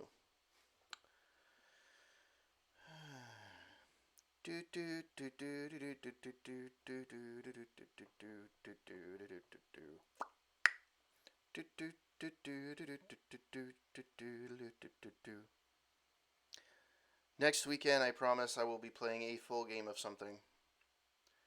Um, I downloaded Fallout 2. I didn't realize that I had it from GOG. Oh, this is Descent.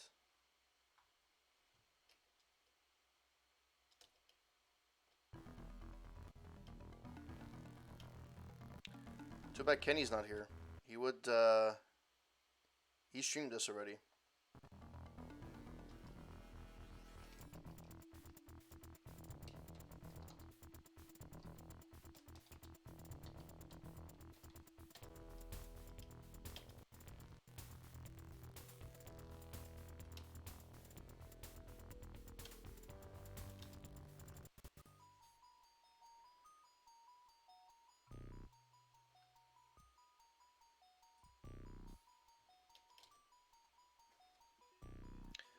Okay, I just want to see if how it's going to play. If I was playing this whole thing, I would read it.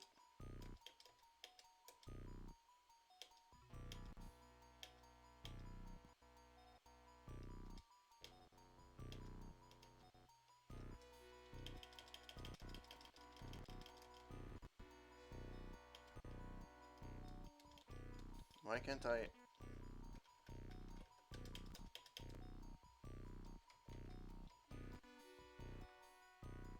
Come on. Well, the audio is not exactly spectacular.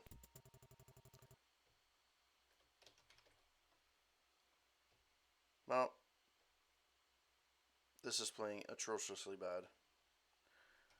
And I don't think I'm gonna play this. it's it's not very good. Let me put it that way.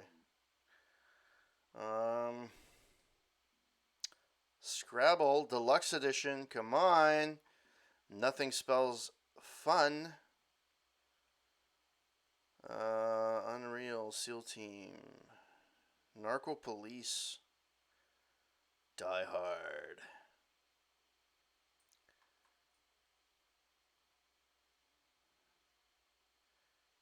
Kings of the Beach, I remember playing that. No, there was a point in time where Electronic Arts was actually not too bad. Unfortunately, they kind of... At least they left a bad taste in people's mouth. In the last little year... And it's... See, this is what I played, X-Wing. Actually, recently, I think Kilgore Trout played X-Wing, and he played TIE Fighter back to back. Hole in one. That's what she said. I know, bad joke. Math Rescue. Yes, because that's what I want to do with my day. I want to play math. I actually had this game, Cyrus, this chess game. I believe it also comes with, or at least the game that I had, it came with checkers as well. That's actually not too bad. Puyo Puyo 2. Phantasmagoria. If you guys have not played this game, and you guys are retro guys, this is a really, really good game. The first one is. The second one is just trying to be overly gory. But the first one I actually owned the game. And it's actually pretty good. So it's worth to check out.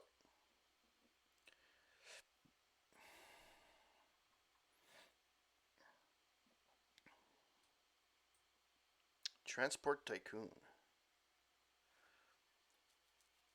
Pumpkinhead.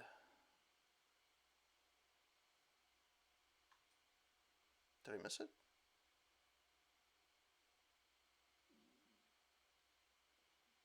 Is it one that I missed, or you're just saying that? I used to like the song in the 90s called Mr. Pumpkinhead. which was on the soundtrack to Dumb and Dumber, I believe. Um, oh, okay. Yeah, I actually used to like. It was at the time when was going for that 3D. Yes. Um, they were going for that 3D realism stuff. Um, and around the same time, I think that's when they came out with Open Season, Police Quest Open Season, which it's more realistic type of characters. It was hit or miss. Oh my god. No. No, no, no, no, no. You don't they don't have this. If this is the game that I'm thinking it is, it had the most annoying freaking soundtrack of all time.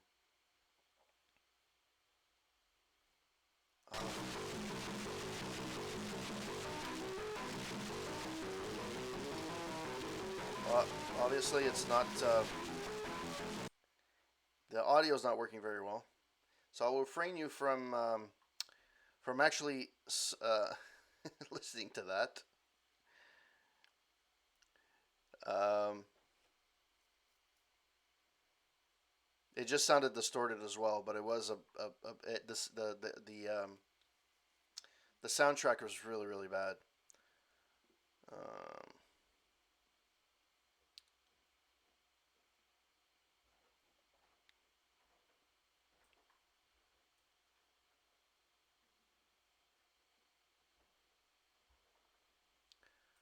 let's see, Mech Warrior 2, nice.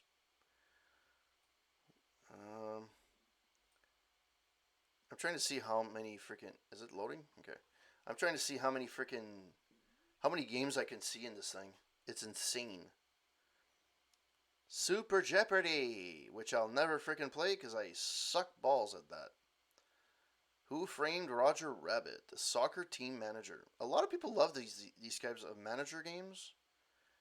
I maybe they do. Let me check. Uh, Mega Race. Well, you can search for it, so I'm assuming it's there. There we go. Mega Race and Mega Race 2. This is the one you were talking about? I don't know if it will play or not, but we'll see.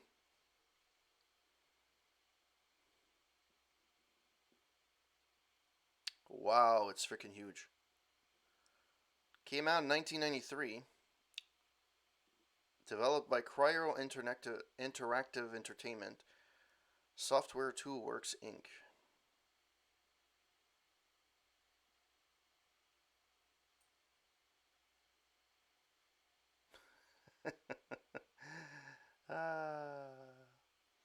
Well, you're not going to see me suffer for long.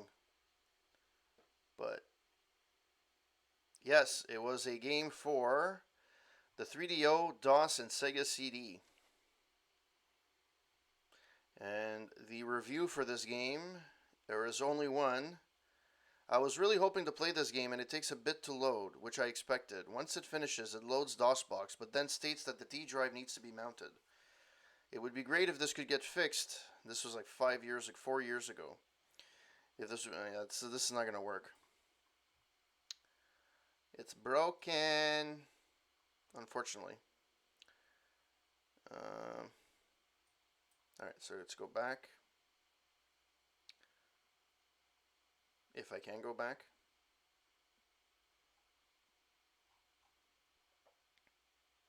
Ugh, it starts all the way at the bottom.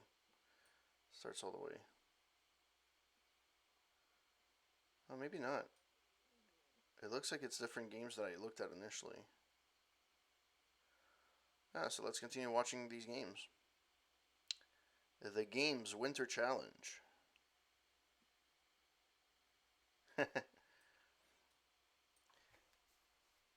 You could have, I don't know if you still have the games or not, but you would have been quite a collector if you would have kept all those games. Because you had a lot of old systems and you had a lot of those games.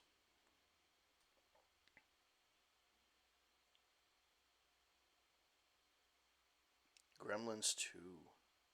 Incredible Machine 2. Wow.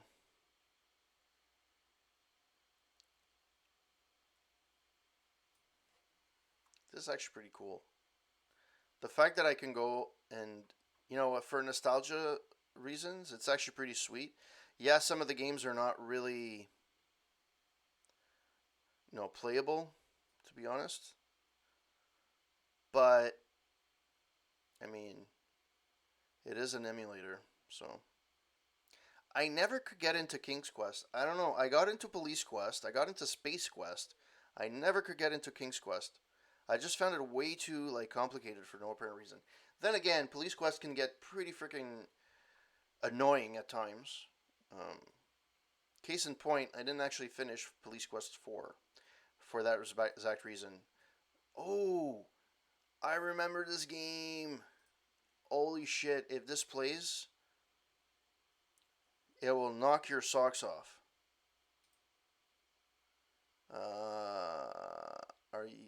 Are you using a color monitor? Yeah, you can't even read this shit. Yeah, it's broken. This is the ROM. This is the ROM that's broken. It sucks. Because I actually did like. This was actually a fun game. I had it on MS DOS, and I had it. Somebody had given it to us at one point.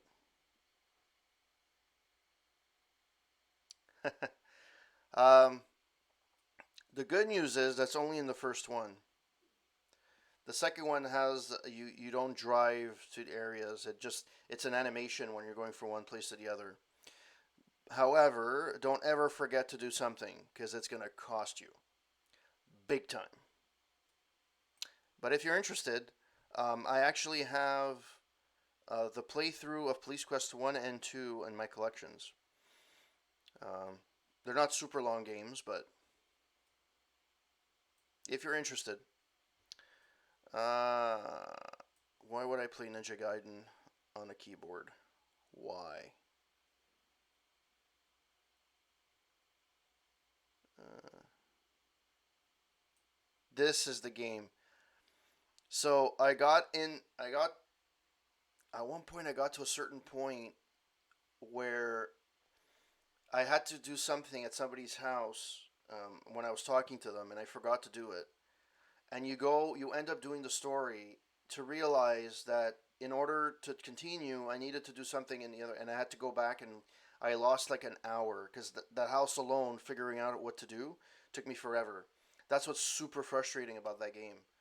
Um, I stopped at one point, and when I reviewed it, I actually said that I didn't complete the game because it's just garbage. And then I stopped. After that, I stopped. When I was a kid, I stopped at that because after that, it became SWAT, Police Quest SWAT, and then SWAT 2, SWAT 3, SWAT 4, I think. And I just never got back into it. And you had to freaking read the manual at the beginning. Like, you really had to figure out what to do, which was garbage. Um, and I had no time for that. So, Night Trap. That got a lot of people talking back in the day. I don't think these are all DOS games though. Well, apparently they are. All right, if you say so. Uh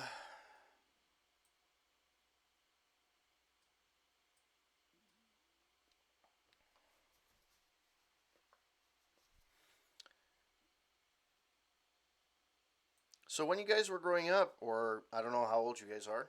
I'm almost 40, so um, I've been around the corner quite a few times. Not as some people. I know 664. He's a little bit older, but yeah. What did you guys like to play when you were kids? Um, and regardless if it's PC or whatever system of choice was. When I grew up, I was I bought SimCity 3K when I was 16 years old, and I saw a 400-page manual and got discouraged.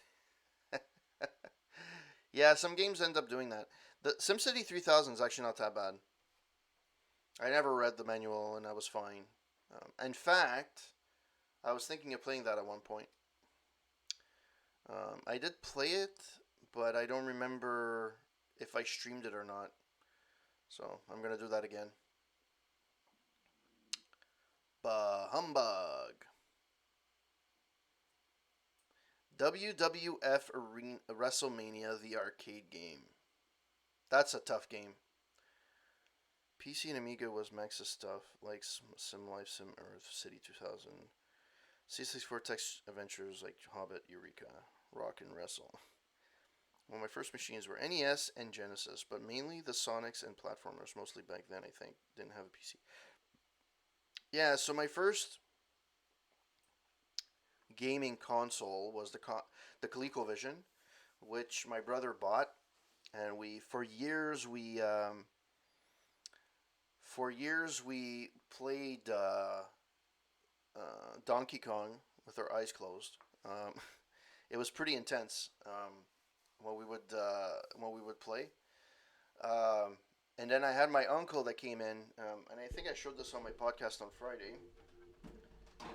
But this is what I had for the longest time. Oops, sorry for that. Uh, it's the ColecoVision Module 1, which is the Atari adapter, and you were able to put in your Atari games. And basically, I was able to play both ColecoVision and Atari games in one system, which was awesome. And my uncle had an Atari, so my he would come over with a shopping bag of games, and we just played. He had like over 100 games. Um, yeah, it's awesome. It would be like the equivalent. There's been mini Colecos, I think, for a while, or there was at one point. But yes, there was a rumor that there was gonna have a mini. There's a mini of everything now. Um, but the advantage of playing this, so this is what still to this day, this is what stuns me. This machine right here, okay? If this would come out in today's day and age, the equivalent of this would be an Xbox with a PlayStation 4 emulator, Xbox One, or a PlayStation 4 with an Xbox One emulator. And you would be able to play all the games from both systems legally. So it would be like, either one of those would be legally. That's insane. Think about that for a second. This was legal. Now, the reason why they were able to do this is because Atari, I think it was a licensing thing. They fucked up the licensing, and they were able to do this. You'll never see this again legally. You can have two-in-one systems now, but you'll never see this, see this again, at least, you know, in the next little while. There are some systems that can play NES and Genesis. You were able to mod your systems to play different systems, to emulate and stuff like that. But it's not the same. This is actually a legal way of playing legit games back in the day. That's insane. Um, it's to me it's still stunning to me that that existed. I don't know where I was going with that story, but yeah. Oh yeah. So that was my first system. Then after that, we got a Tandy 2000 SX. That was my gaming PC, where I played Police Quest, Superstar Ice Hockey. What else did I buy? Bop and Wrestle. Yeah, its other name, I think. Yes. Um, what else did I? What else did I play? Those were my main games. Then after that, I played the Sierra. I played a lot of Sierra games on that system because my brother was a Sierra fan. So I bought a lot of I got a lot of that. So I played a lot of that. And then after that, we got a computer. Then I had that Tandy for the longest time. Then we bought. My dad had an NES, so I played NES for a long time. And at the time, it's amazing that I still have this. Do I still have it?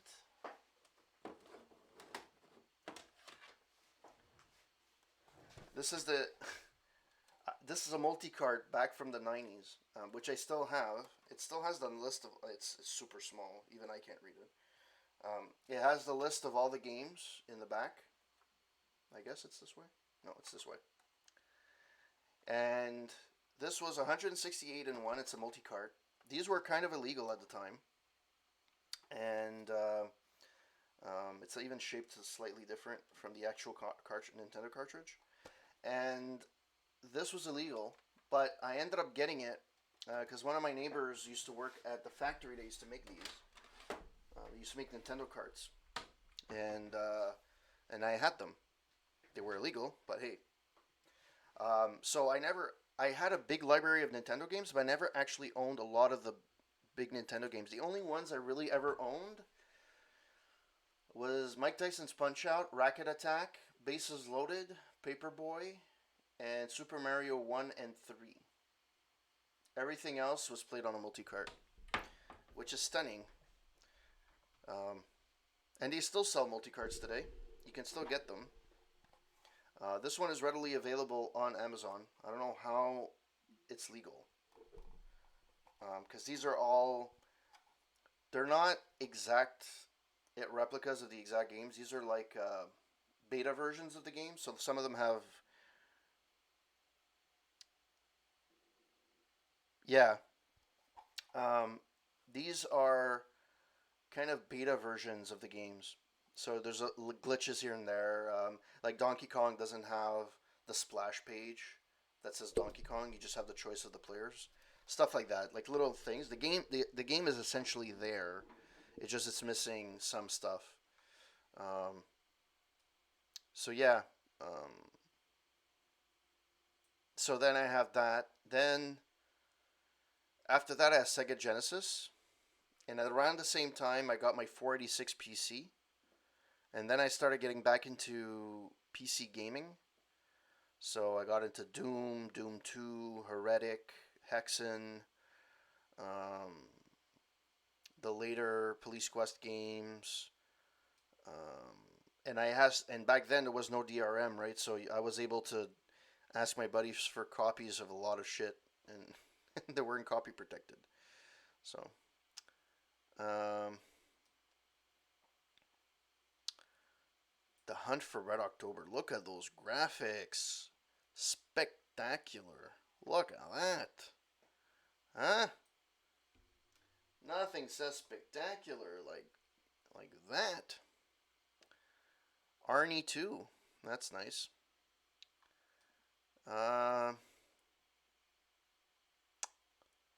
Cobra. Trivial Pursuit. Oh boy, that would be back. Super Mario World DX. Think I don't sure if CoinOp was playing this. I don't know if it's DX he was playing. I know he was playing some Super Mario version of it, but I don't remember if it's DX or not. These are definitely not all DOS games. Bethesda came out with Wayne Gretzky Hockey? Wow. Flight Unlimited, yes it was. It was it was quite where did I see it? I didn't see it, did I? Oh, Flight Unlimited, yeah, this one. Yeah, it was pretty back then. I remember it was pretty cool. Man, there's so many games. Like anybody that says like, no, we live in a consumer oriented world where everybody's telling you to buy and everything. Kids game with bears within. You can play guitar like a band. Oh, cool. Um, I don't remember that game in particular though. But yeah, people are saying like we're in a day and age where people are saying they have multiple consoles, modern consoles in their household. Majority have both a PlayStation and an Xbox, or even a Switch in some cases. So all three. You have, you can pay $15 a month. You can play for free well, free, other than the $15 a month. You can have Game Pass, where you have games unlimited. If you have games with gold, you have 4 games a month that's free, or 3 games a month that's free. Um, and plus, you have all these. I mean, anybody that says that they're bored, I mean, seriously, what the hell do they want? It doesn't make sense. Like, yeah, I'm not saying all these are AAA titles, but there's a lot of fun to be had. Like, you know, like if you really wanted to, you can play for hours in this shit. All things considered. Exactly. Um, and there's something about these old school graphics that I love, right? So let me do that. Let me look for something. I'm gonna start playing something because looking at just games, it's uh, Duke Nukem 2. I've gone to subscription models for modern now, and I play some games I would have never played as a result. Well, that's you know what? So many times that's happened to me. So when it first came out, um, I didn't play Dead Space. I never bought the original games. I know everybody said they were good, but I never actually played them. I got the first. I got the 3 of them free on Xbox Game Live with Xbox Live free games every month, and randomly over the years, I got the 3 games for free, and I started playing them because I had them in my library, and I loved the first and second one. The third one I haven't played yet, and it's apparently the weakest one, but that's where I actually really loved it, um, and I got to play it. I ended up playing. Oh my god, there's so many games. I ended up now. I'm trying to think of these games, and it's not coming to me. But I used to love playing those. Um, what's the other trilogy? Not Bioshock. Crap, I can't think of it now. However, having said that, there's a lot of games that I've played, like the Turing Test. I would have never played that, and it's a great game, and it was for free, and I ended up playing it. Uh, Metro, Metro, Metro 2033. Yeah, that's a trilogy. Metro 2033 and Metro Last Light. They were free at one point, and it was amazing, and I loved it. Um, and because of that, I bought Exodus, and I continued the series, right? And I'm playing through the DLC now and everything. It's just there's a lot of games out there. Yeah, this game. I have an Xbox One, and some people will say, "Well, you're playing all those games because there's no first-person games or really good first-person games on the Xbox One." Maybe, but I'm still playing some games, some new games on there.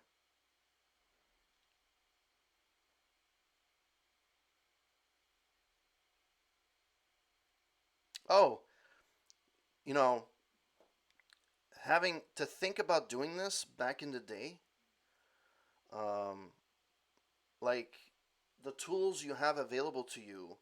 I remember um, the video toaster. I don't know if you guys remember that from Amiga, and I used to have the promotional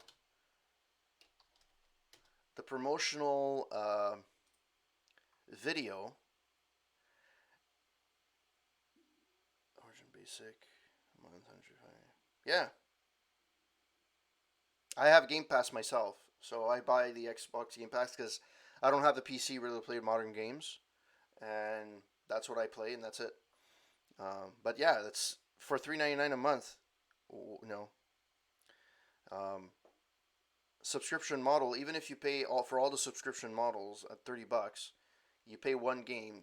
You play one game, and you've covered all the costs that you would have normally paid, even at a cheaper price. So, and a lot of games now, especially Microsoft, some of the games are coming out right day one. So you had Gears 5, which is fine. It's their first party games. However, Outer World is going to be day one on Game Pass. So yeah, it's, you know what, for what you get, and Xbox is doing it right. You can complain about a lot of the stuff that they did, especially at launch for the Xbox, but the services that they provide for the gamer is really cool. And they took a service, maybe they didn't invent the service, but they made it enough so that they they um, they did it in such a way that you can, um, it just feels right. It's not like Stadia where you're paying a premium plus the game. Um, even PSN, a lot were poor, including FS1, at least when they had it, and now they're putting nearly new titles on them. And to be honest, it's worthwhile, but yes, you lose the ownership side. That's the part that's a little bit iffy, but you have to kind of look at what the compromise is, right? I think the way that the gaming model is right now, there's always going to be somebody that's going to have the game available somewhere, either through emulation or whatever the case may be. So if the gaming industry is not doing stuff properly, yeah, really, that you're right. It is like Blockbuster, um, but they're not going to like. There's always going to be somebody that's going to keep the stuff alive. Back in the '90s, nobody knew you would keep these alive. Even retro gaming didn't exist. What the fuck was retro gaming, right? Now you have a lot of sites. You have like the Internet Archive. You have a lot of different places where you can play and download the ROMs, the old ROMs and stuff like that. Regardless if it's legal or illegal, you should always do it the legal way. But regardless, it's out there and it's available. So I'm less scared about losing the copy of the game, knowing that there's always going to be somebody that's going to keep that up and that's always going to maintain it. Um, oh yeah, everything should be archived. There's games that I've played when I was a kid that I never thought I would ever see, and I've seen them, and they're emulated and they're fine. Like Superstar Ice Hockey, I have a version of it that works, but still,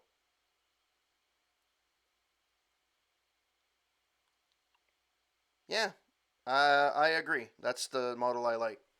And you know what? Nothing stops you from freaking buying the game. Like, I mean, I still own a lot of the new games that I love. I buy the game. I usually wait for the Game of the Year edition, but I usually buy the physical copy because I want to, you can buy for $5.99. You can get Fallout 3 Game of the Year edition. Perfectly fine.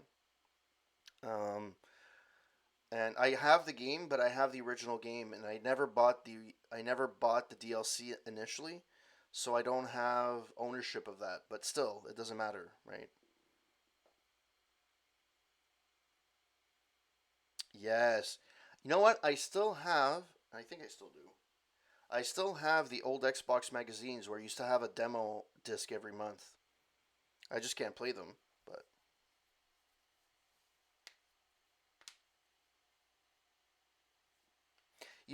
the thing that I have about pirates, if you don't give them a reason to pirate something, people won't pirate. People in general will legitimately pay for a game that they love, right? If you like the game, you'll play it. You'll pay for it. Um, Now there's the mindset that don't say how. Don't ever say that because somebody's gonna hack it at one point. However, having said that, um, where was I going with this? I lost my train of thought. Yeah. Um, oh yeah, pirates. If you don't give them, so for example, if you talk to artists, they'll say that it's not fair because you're not paying for the service, you're just copying. However, technically speaking, the law dictates that you can't copy something and then sell it, but you can copy something and give it to your friend. That's how many records were shared that way, or tapes were shared that way in the 70s and 80s. Did it hurt sales? Not really, because if you really liked it, you were going to buy it. Same thing with games. I can ask you to borrow a game. You can't really do that anymore. But I would borrow a game from you, and if I liked it, I would buy it because I would want to have the actual version of it, right? The majority of people want to buy the legal version. Yeah. King Gortrout's hardcore on this box collection agreed to focus on customer rather than pirates solves the issue. Yeah. Um, he is right. You know, shareware used to go a long way because somebody that couldn't afford the game, it was frustrating because you never had the full version, but at least you could get a taste of the game, and it was enough of the game that you were able to get fun out of it, right? It was only an episode, or it's one, it wasn't just a 5-10 minute thing and then it would stop, right? Uh, well, in the long term, Microsoft will make money. Now I don't know how much they're paying for their games on game to be on Game Pass, but if it's their own, it's free.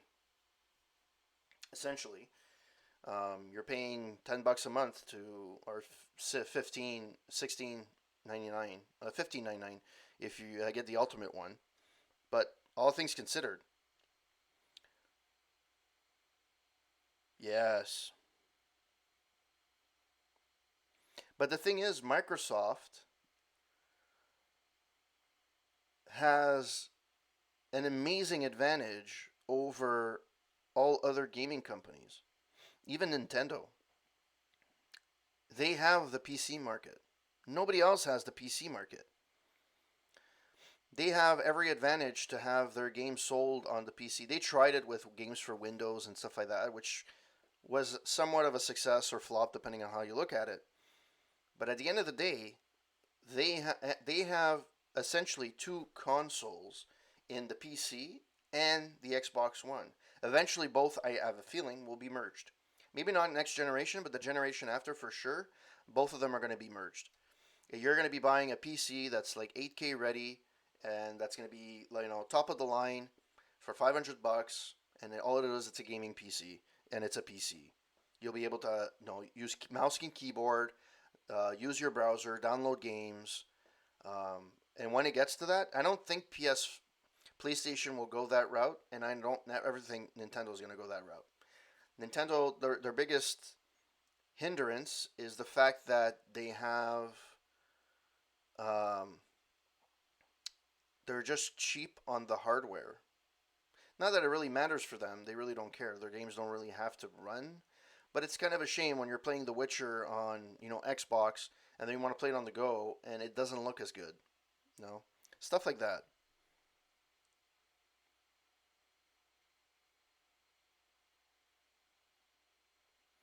The majority of the games you're never gonna buy. Um, to be honest, I mean, the last game that I actually paid for, new game, I paid for Assassin's Creed Odyssey. That's basically what I did. Um, I mean, it's that's the pretty much the game. The games that I have on Xbox One X, I have Xbox One. Sorry, I have Fallout 4, The Witcher 3, Assassin's Creed Origins, and Odyssey. I have Deus Ex, Mankind Divided, Super Lucky's Tale, Halo 5. It's all games that I actually wanted to buy. And I actually have two copies of Halo 5. And I'm sure I have another one. But all that to say, Day of Sex, yes. Woo, woo, woo, woo. I look at it this $3.99 a month, 40 or 48 a year for over 100 games I could play anytime that you upload and change. Similar to, with Origin, I would spend.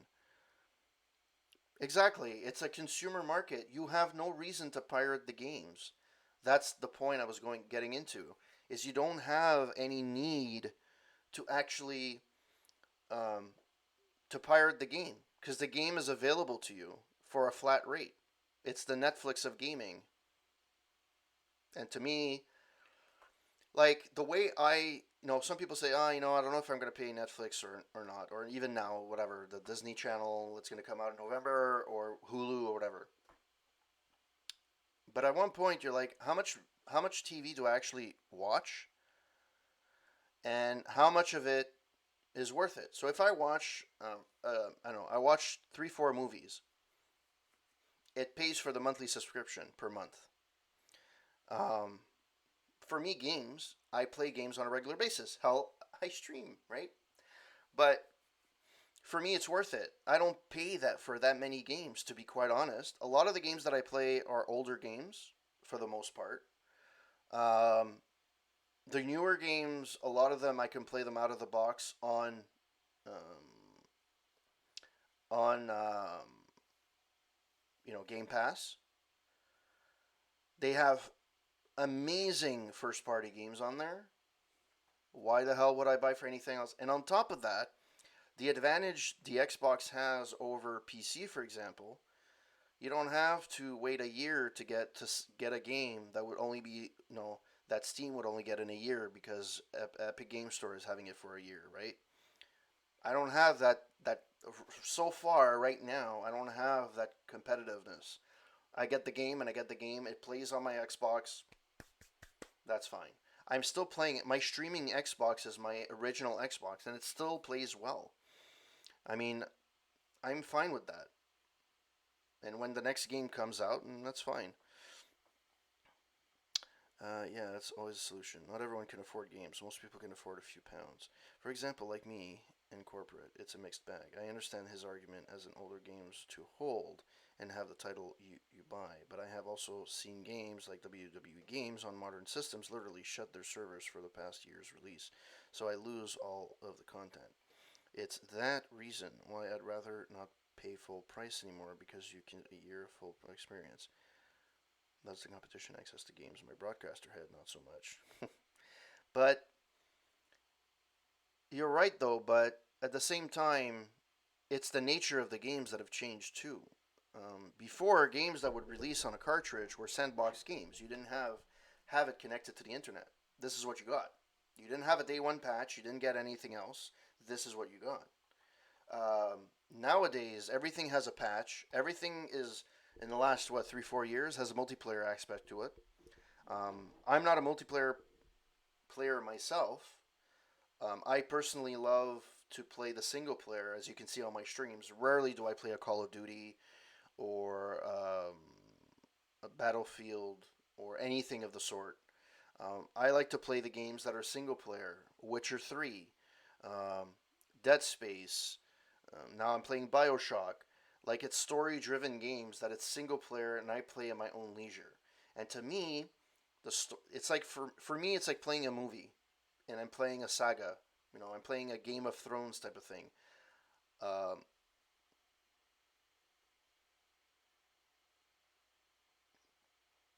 yeah, so like I love a lot of different games, but the multiplayer aspect I'm not a big fan of.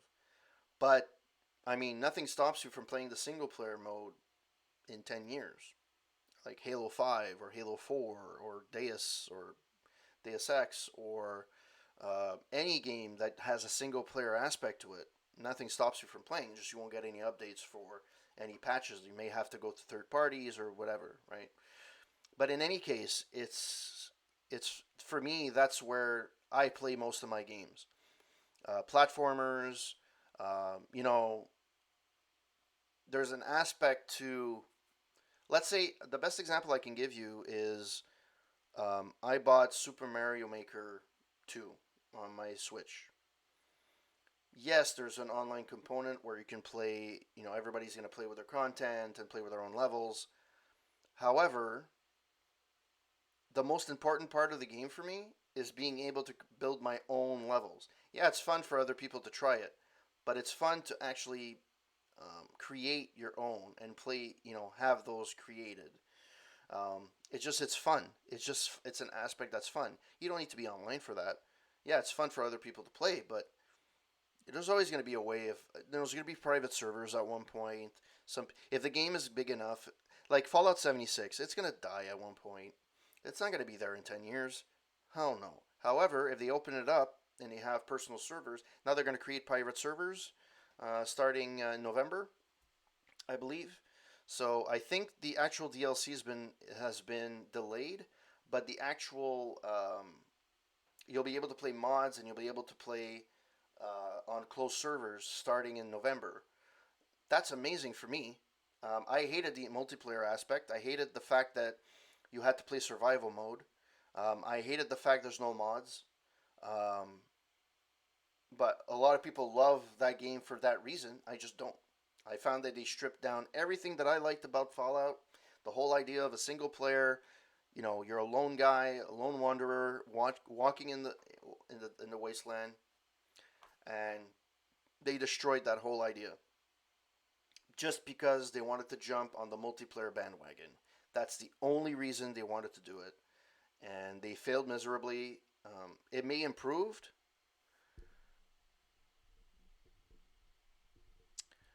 It's weird to see the Commodore 64 is weird because there's still a lot of people that follow that particular um, the games that are there, right? Or the software that's there. There's still people that use might sometimes bring back the market, but a large portion of their catalog will never re-release. That's true. Hey, Psychosis, how's it going? Um, yeah, I was playing. I was actually playing a bunch of retro. Well, looking at a bunch of retro games um, on Internet Archive and playing it in my browser. So yeah, who knew there was a 2D? Some people consider abandonware a non-existent term. No, abandonware exists, but why is this not playing? Oh, it is playing. Um, I think that software for any system.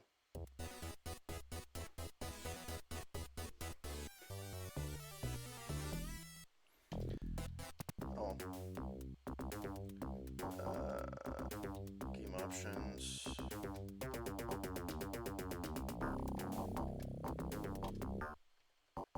I'm just gonna play that for now. Uh, Configure keyboard. Fire is Alt. Jump is Control.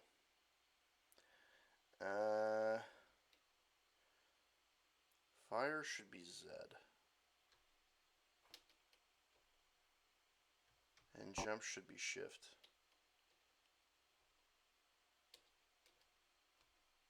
There we go. Up, down, left, right. Alright. Well, at least I won't hit the Windows keys anymore. Although, I don't think I can... There we go. Unfortunately, I can't go back on the menus without going back on a... So, just to stop for a few seconds, I'm just going to talk to the fact of abandonware in C64, the Commodore 64. The Commodore, the to me, any software is important. Yes, you can get ordering info. Only the first episode of Duke Nukem 2 is available as shareware. The final 3 episodes must be purchased from a Poji and an authorized dealer. Order now for only $34.95. Please include a $5 for shipping. Call toll free 24 hours a day 1-800-GAME-123.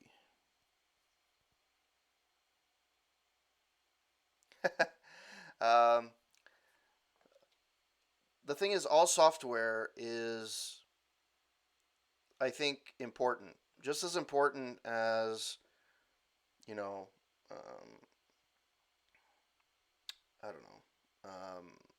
don't know, paper or history books or whatever the case may be. Um, Everything is important. Even, I don't know, whatever predated Excel, like Quattro, whatever it was back in the 80s. It's important to keep those because a lot of it reminds you of how, because every software was written differently, right?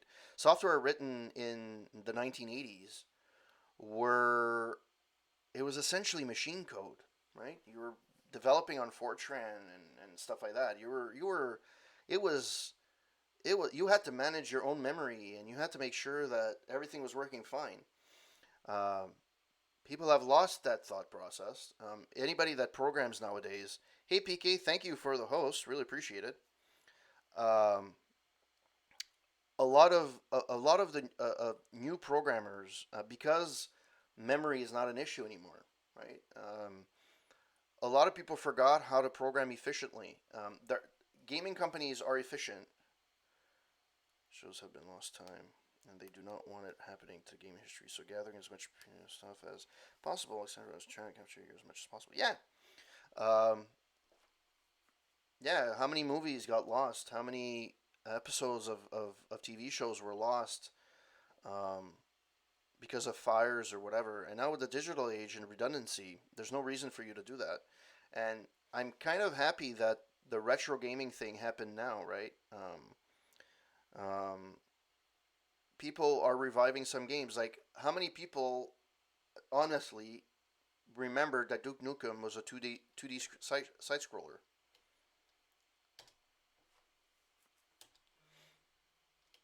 Okay, seriously? Yeah.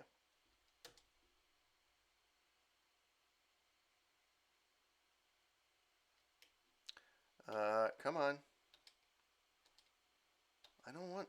Seriously? Get the fuck out. There, thank you. Sorry for that.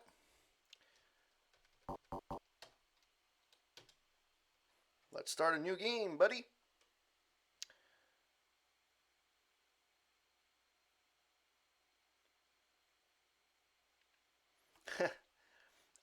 But having said that, like a lot of the games were programmed differently with a different mindset. You know, a lot of people like they play Berserk for example. Oh, it's such a simple game. Like today's day and age, you play somebody that plays Robotron or um, um, I don't know, Pitfall 2 or Donkey Kong. It's like, oh, it's very simple games. Yes, but also it took a lot of more programming to get that little output, right? Either graphics, programming wise, how to program at a machine level or a very close to machine level. It's pretty exactly, right? It's programmed a lot differently. The same way as games in 20 years will be a lot different from games being programmed now, even though we think that it's advanced programming. You know what? And also, um, you know, at one point there will be a shift in the way that things are programmed, right?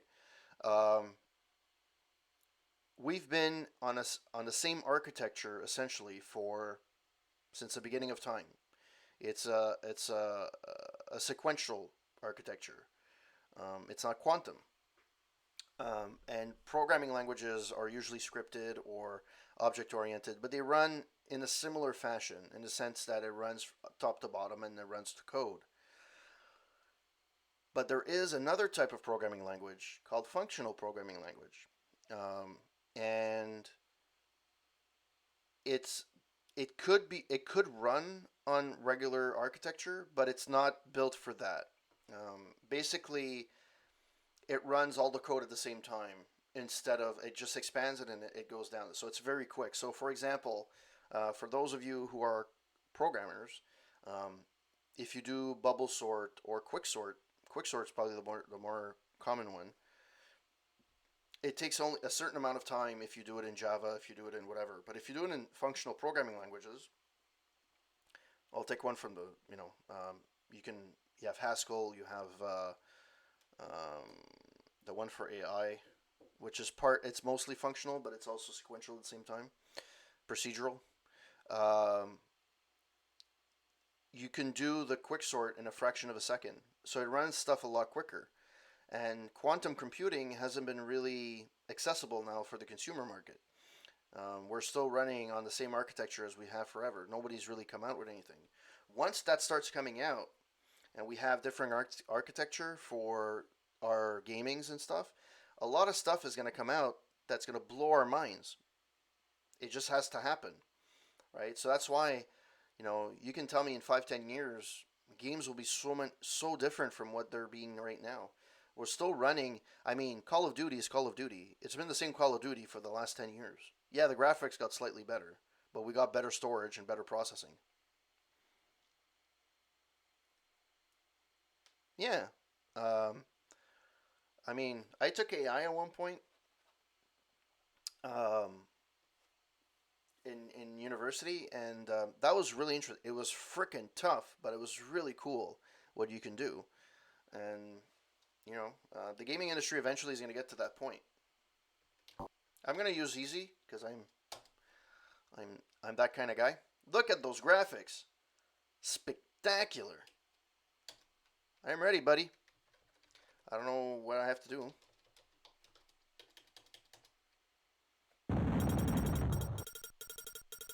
Okay, so this one is fire. This was jump. All right.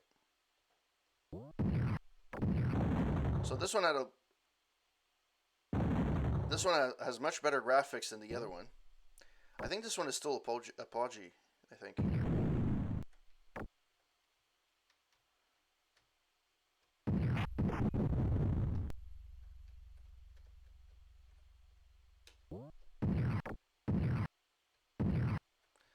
I'm supposed to be able to read. RTX ray tracing is pretty darn impressive in controlling Metro Exodus. Oh yeah, it is. But again, it's baby steps, right? But again, it's baby steps. You don't necessarily notice it. But when you're gonna look back at 15, in 15 years, and you're gonna look back at these games, think of it. Metro Exodus is gonna be a retro game, right? At one point, it's the same way as in the next few years, the original Xbox, the original PlayStation will be retro, technically, if not already. Then Etienne, thank you for the host. Really appreciate it. By the way, I don't know what I'm doing, so I apologize.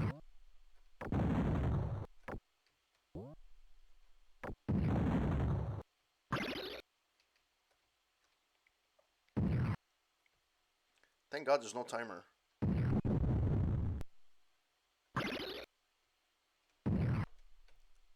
Huh?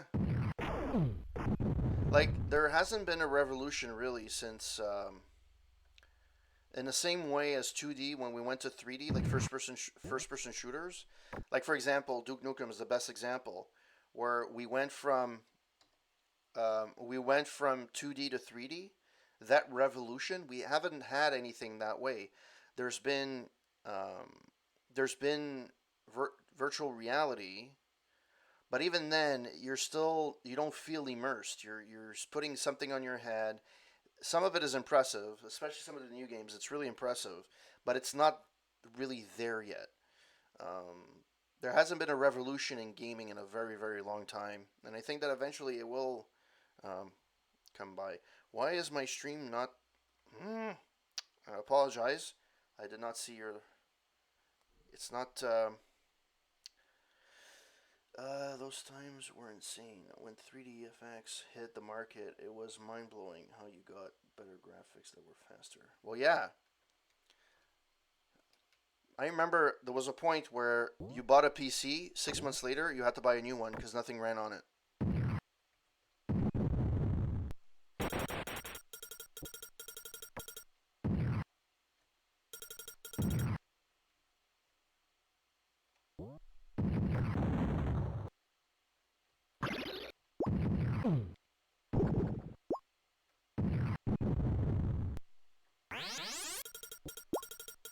The caffeine in sodas provides 1 unit of health. Okay, I didn't realize that.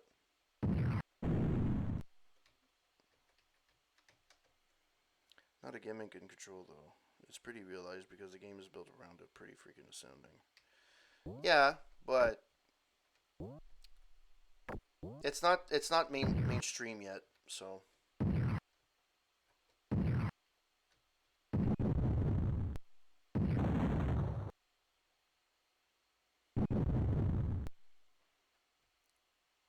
well that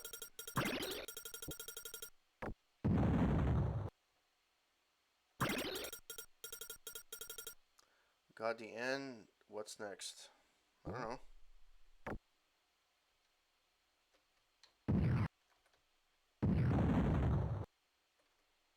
Uh,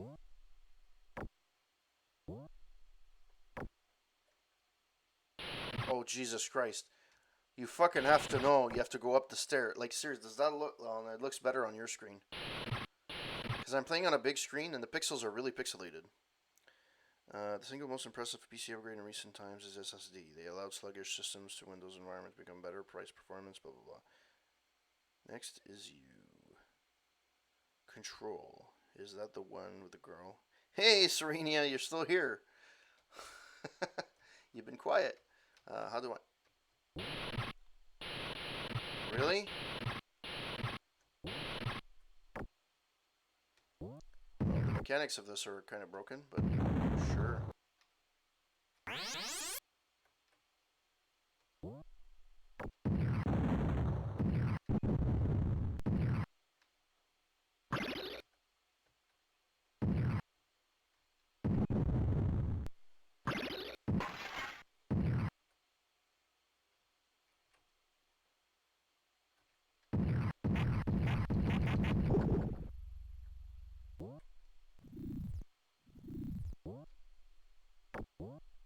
Why can't I...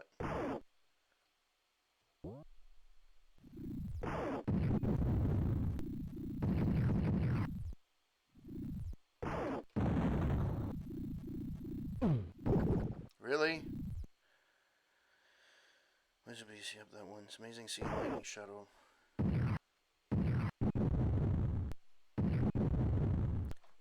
Yeah, this game is really loud.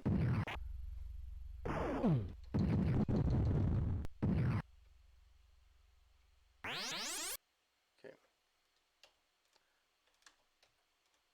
Let me just do something first. No, that's not what I wanted.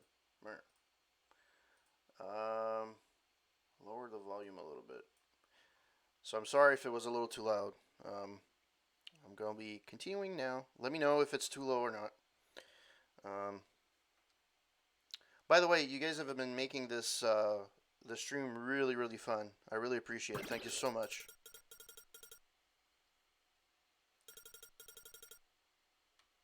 Oh.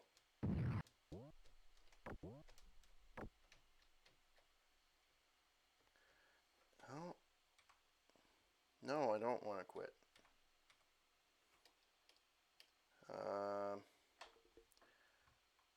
F1 for options. Configure keyboard. Okay, but it doesn't... Alright, whatever. I don't know how you're supposed to... You're supposed to use the key card, but I don't know how to do it.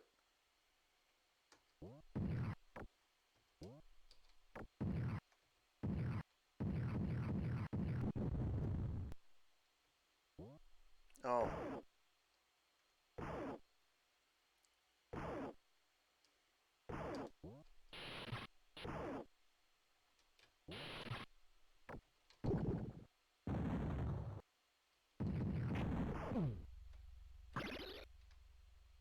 Is there anything above?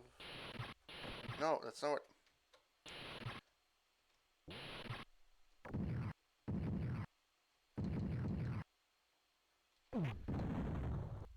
Ugh.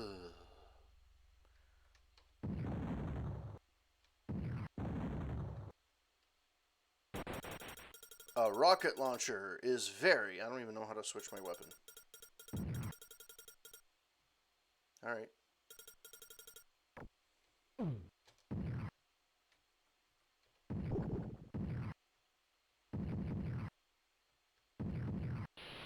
No. Come on. God, the controls are horrible. The Great Champino, thank you for the host. Well, I missed a bunch of stuff on the chat. Pretty good looking game. Let's see, amazing scene lighting. SSDs are amazing. The issue with RTX is that it's a bit of a fringe argument, I will agree. But Stadia will perform those with ease as it develops. If the home market stays strong, I agree ray tracing on hardware will just get better. However, cause of the timing, I wonder if it might be something similar to what... I don't think the issue is necessarily the hardware that's the problem. It's the internet. It's the bits being passed through. There's still too many people that don't have high-speed internet. We take it for granted if we live in a big city, but if you live in a rural area, uh, that's the only thing that's going to make it. So we can hope that the big games, um, if the big games can people can play it, and it's not just people in big markets, it'll make a big difference. Um, it has to be popular at least somewhere.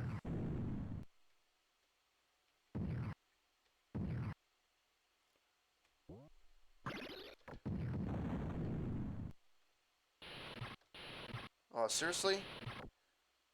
Seriously.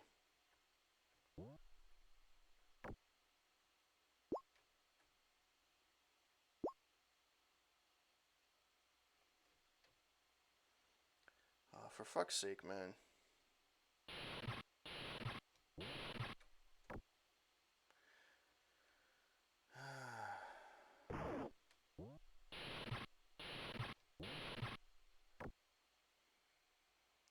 Could really get upset in issue. It says something like 14.99 a month, locked in for 24 months, gets you Google Film Line. Yeah. The problem is that, you know what's the biggest problem even at launch is they said it's going to be so much. You're paying so much for the Founders Edition, for example. You're going to be paying even more per month, but you have to buy the game, and the game is not even guaranteed to be yours at the end. That's where they're missing their. This is where they're missing their sector secure. That's where they miss their messaging.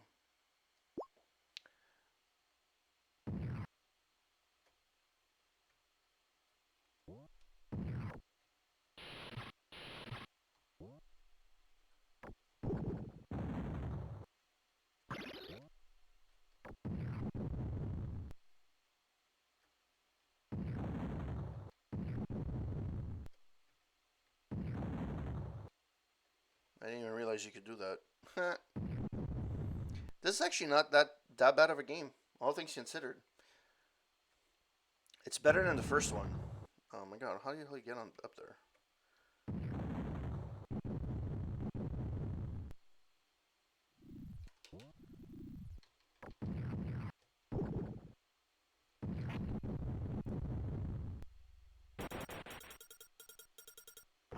This weapon can shoot.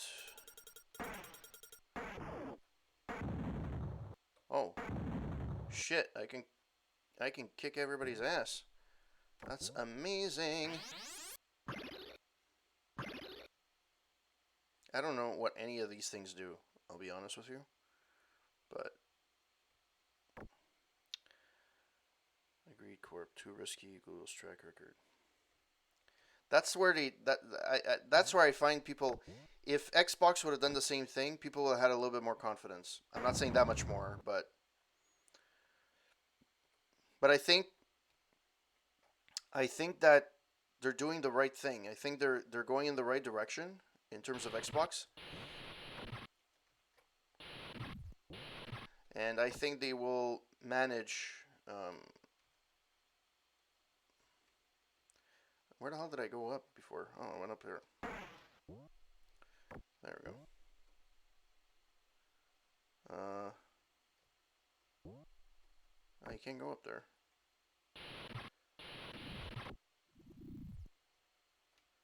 Oh, I didn't. I never came here. Huh?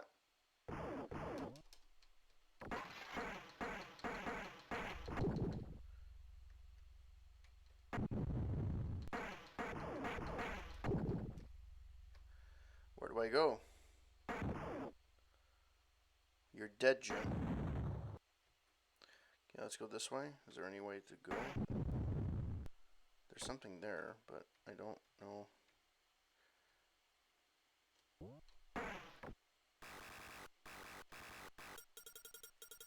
Access granted. Oh. Really? Thank you. How did that guy not realize that I was fucking gone?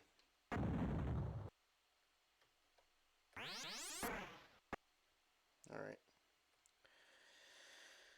Talking of unlimited space, I like Modern Warfare. This guy can install it down on let's check. Jesus Christ, that's a big fucking game. But then again,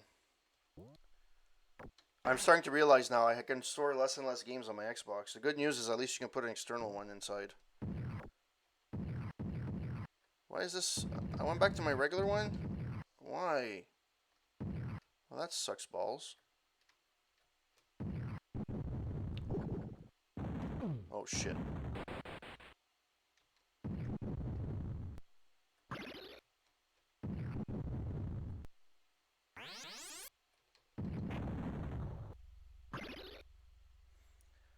I'm missing the U and the M. So...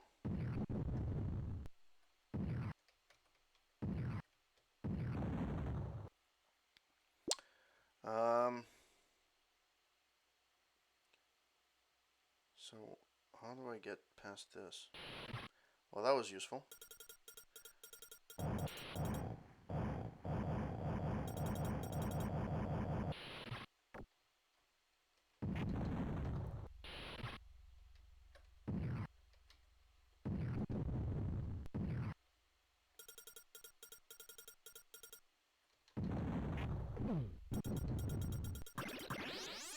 I'm missing a U. I probably didn't go somewhere, didn't I? Son of a poops. Oh, yeah? Okay. Oh, well. Sucks to be me.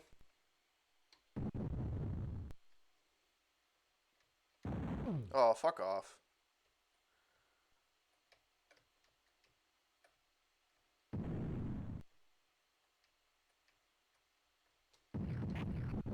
I have to admit, though, for the time period, I do like the background. It's pretty sweet.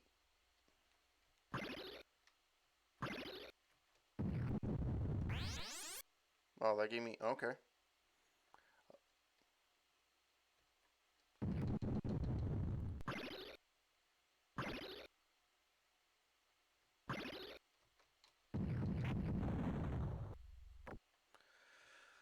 It's amazing this is still level 1. It's amazing. Like, this came out in 90 something, and it looks spectacular.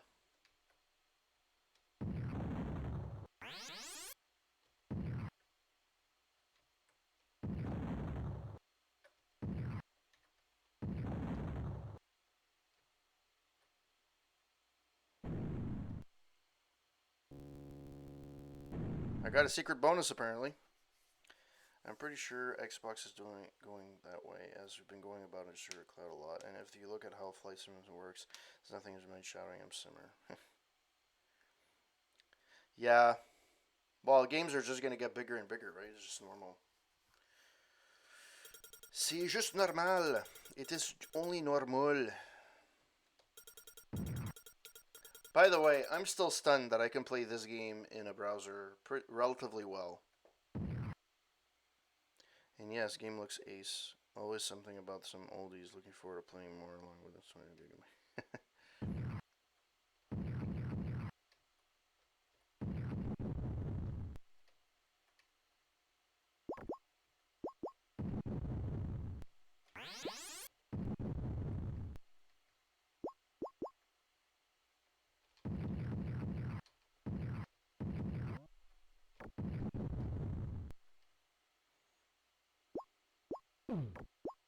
Oh, really?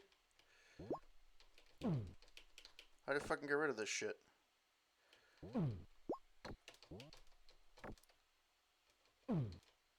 It's killing me slowly. I don't know how to get fucking...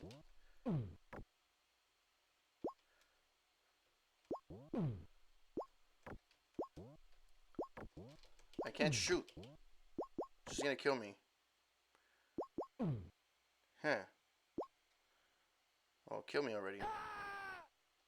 Well, that was a nice yell. Alright, let's go back to square. Case in point, do not get caught by those fucking things. Okay, seriously? How... Like... How the fuck do you... This is so stupid. Serenia, if you're still there, do you know how to get rid of the...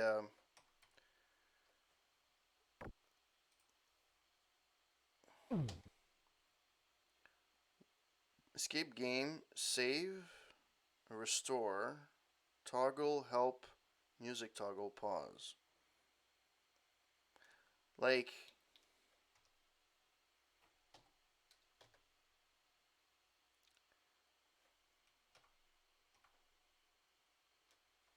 I'm just gonna die. There's no way for me to shake these off. I can't shoot anything, and it just sounds like I'm having an orgasm.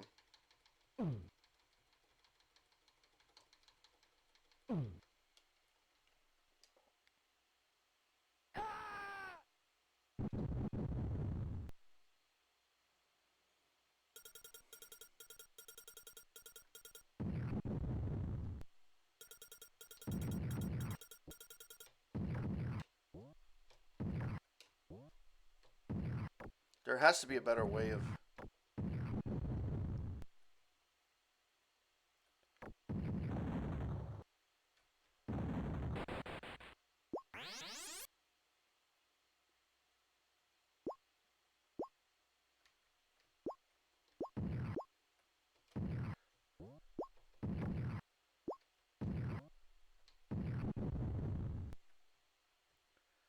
Okay.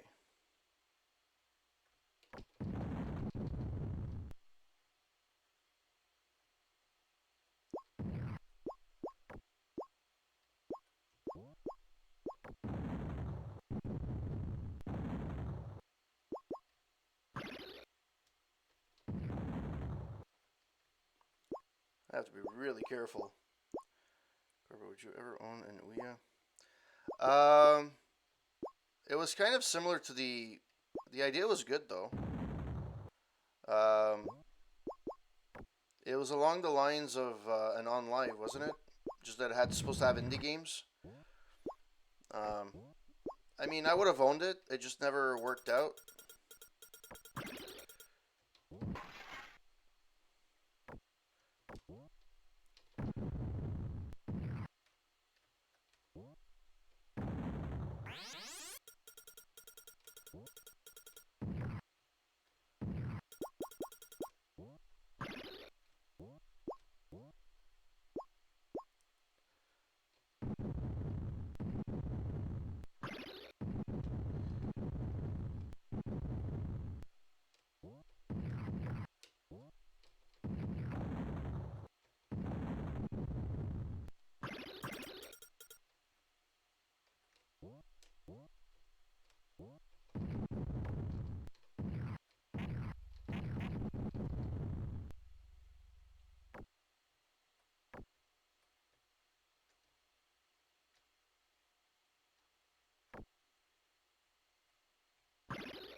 Well, that killed me instantly.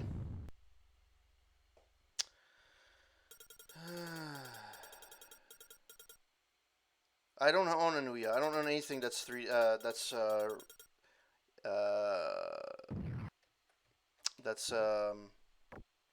virtual reality, or that's a I don't own anything out of the big three, the big consoles. I haven't followed that very closely, and to be honest, I don't have the time. I rather still play old-fashioned games.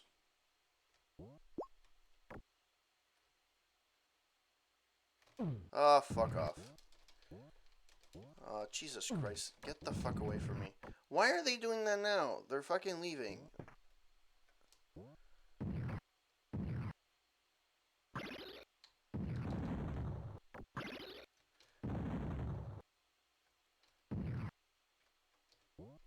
I have no clue where the fuck I'm going, by the way.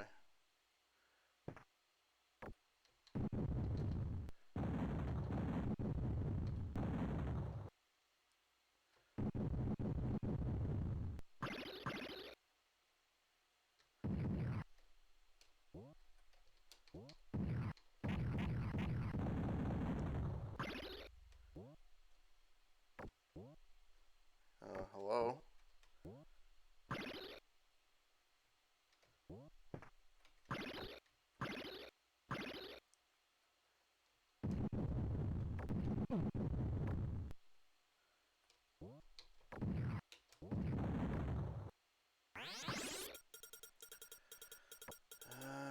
give you 1 unit. Okay.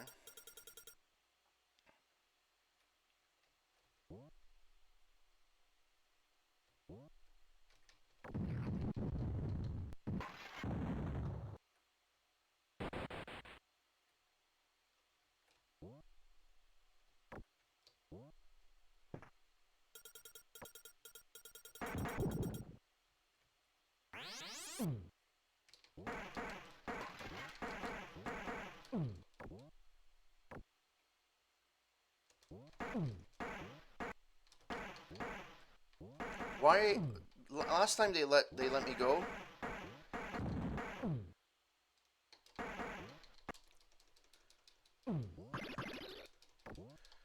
Now I can't even shoot. I can't do anything. I don't know. Just kill me already. All right. I think this is enough for me for tonight. Kind of had played quite a bit of retro games. It was a little bit varied. I know it was slightly different from what I normally do, but I appreciate the fact that you guys seem to have liked it. Oh, thanks, Weaselbeast. Yeah, I might do these again ever so often. This was actually pretty fun. I like the conversation that was going on. And I like you guys being engaged. It was really, really fun and it was really cool. Um, oh man, thank you so much. Thank you so much for the bits, Integer, and have a good night. Really appreciate you passing by on the stream. You're awesome. Thank you for all the support, and Weaselbeast as well. Like, thank you so much for passing by on the stream and hanging out. Wanted to say thank you to everyone that hosted me tonight. Big bat. By the way, if you guys wanna, yeah, follow Integer. Follow Integer, Weaselbeast as well. Everyone that Kenny. I. By the way, you guys, I follow. I actively follow. Everyone that comes to my chat usually is people that actively follow. The only one I don't follow is Serenia. I think they just came on my stream randomly, and Vic Victor. They were random, but in general, I'm a big um, I'm a big fan of these channels, so you guys can follow each other. I really encourage it.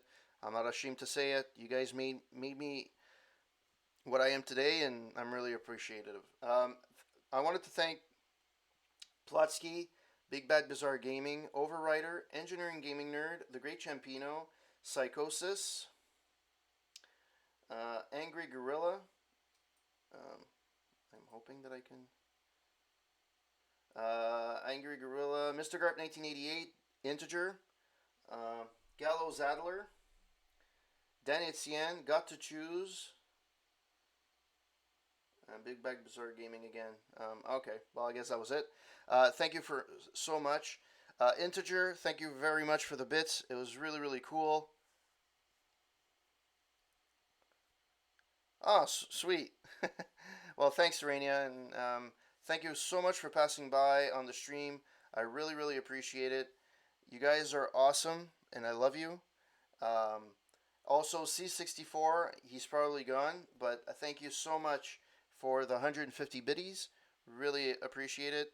I thank you all for supporting my channel, chatting it up, and having a really, really good chat tonight about various of topics. Um, Thank you everyone that came on the tree. Weaselbeast, Psychosis, Integer, Serenia, Vic Victor, Kenny. Um, I mean, I closed the chat at one point because my chat bugged out. But yeah, thank you to everyone that passed by on the stream. You guys are really, really awesome. If you guys want to read my reviews, you can go to, oh, Foxy. How can I forget Foxy? Foxy, thank you for the host. Thank you for the support. If you guys want to read my reviews, you can go to roundtable.ca. This week I reviewed Metro Exodus, the DLC, the two kernels. Very short episode, but it's a good one as well. So read my review on that. And I also reviewed Midnight Caller, which is a show that aired from 88 to 91 with Dale Cole. So you guys can read that on aroundtable.ca. I'm on Twitter, Corporate Gamer 9. I'm on Instagram at Corporate Gamer. I'm on Facebook as Corporate Gamer. And hope that you guys um, hope that you guys enjoyed everything. Enjoy and you had fun. And I will be back sometime this week. I don't know when, but I will be continuing with Bioshock. So I will be back. And for those who are new to the stream, normally Sundays are my retro streams. I do a retro night in Canada. I stream any number of retro games. And usually during the week, I play something that's a little bit more first person shooter or story driven game. So I play, so in this case, I'm playing Bioshock. I played Metro Exodus. I played the Dead Space series 1 and 2. Not 3 yet. Next week, on Friday, actually not next week, Friday, I will be starting my stream on the Outer Worlds, which are from the same creators as Fallout 1, Fallout 2, and Obsidian, which is also the uh, the creator or the producer of Fallout New Vegas. So on that note, have a wonderful evening. Hope to see you guys again soon, and I shall see you next time. Have a good one, guys and gals.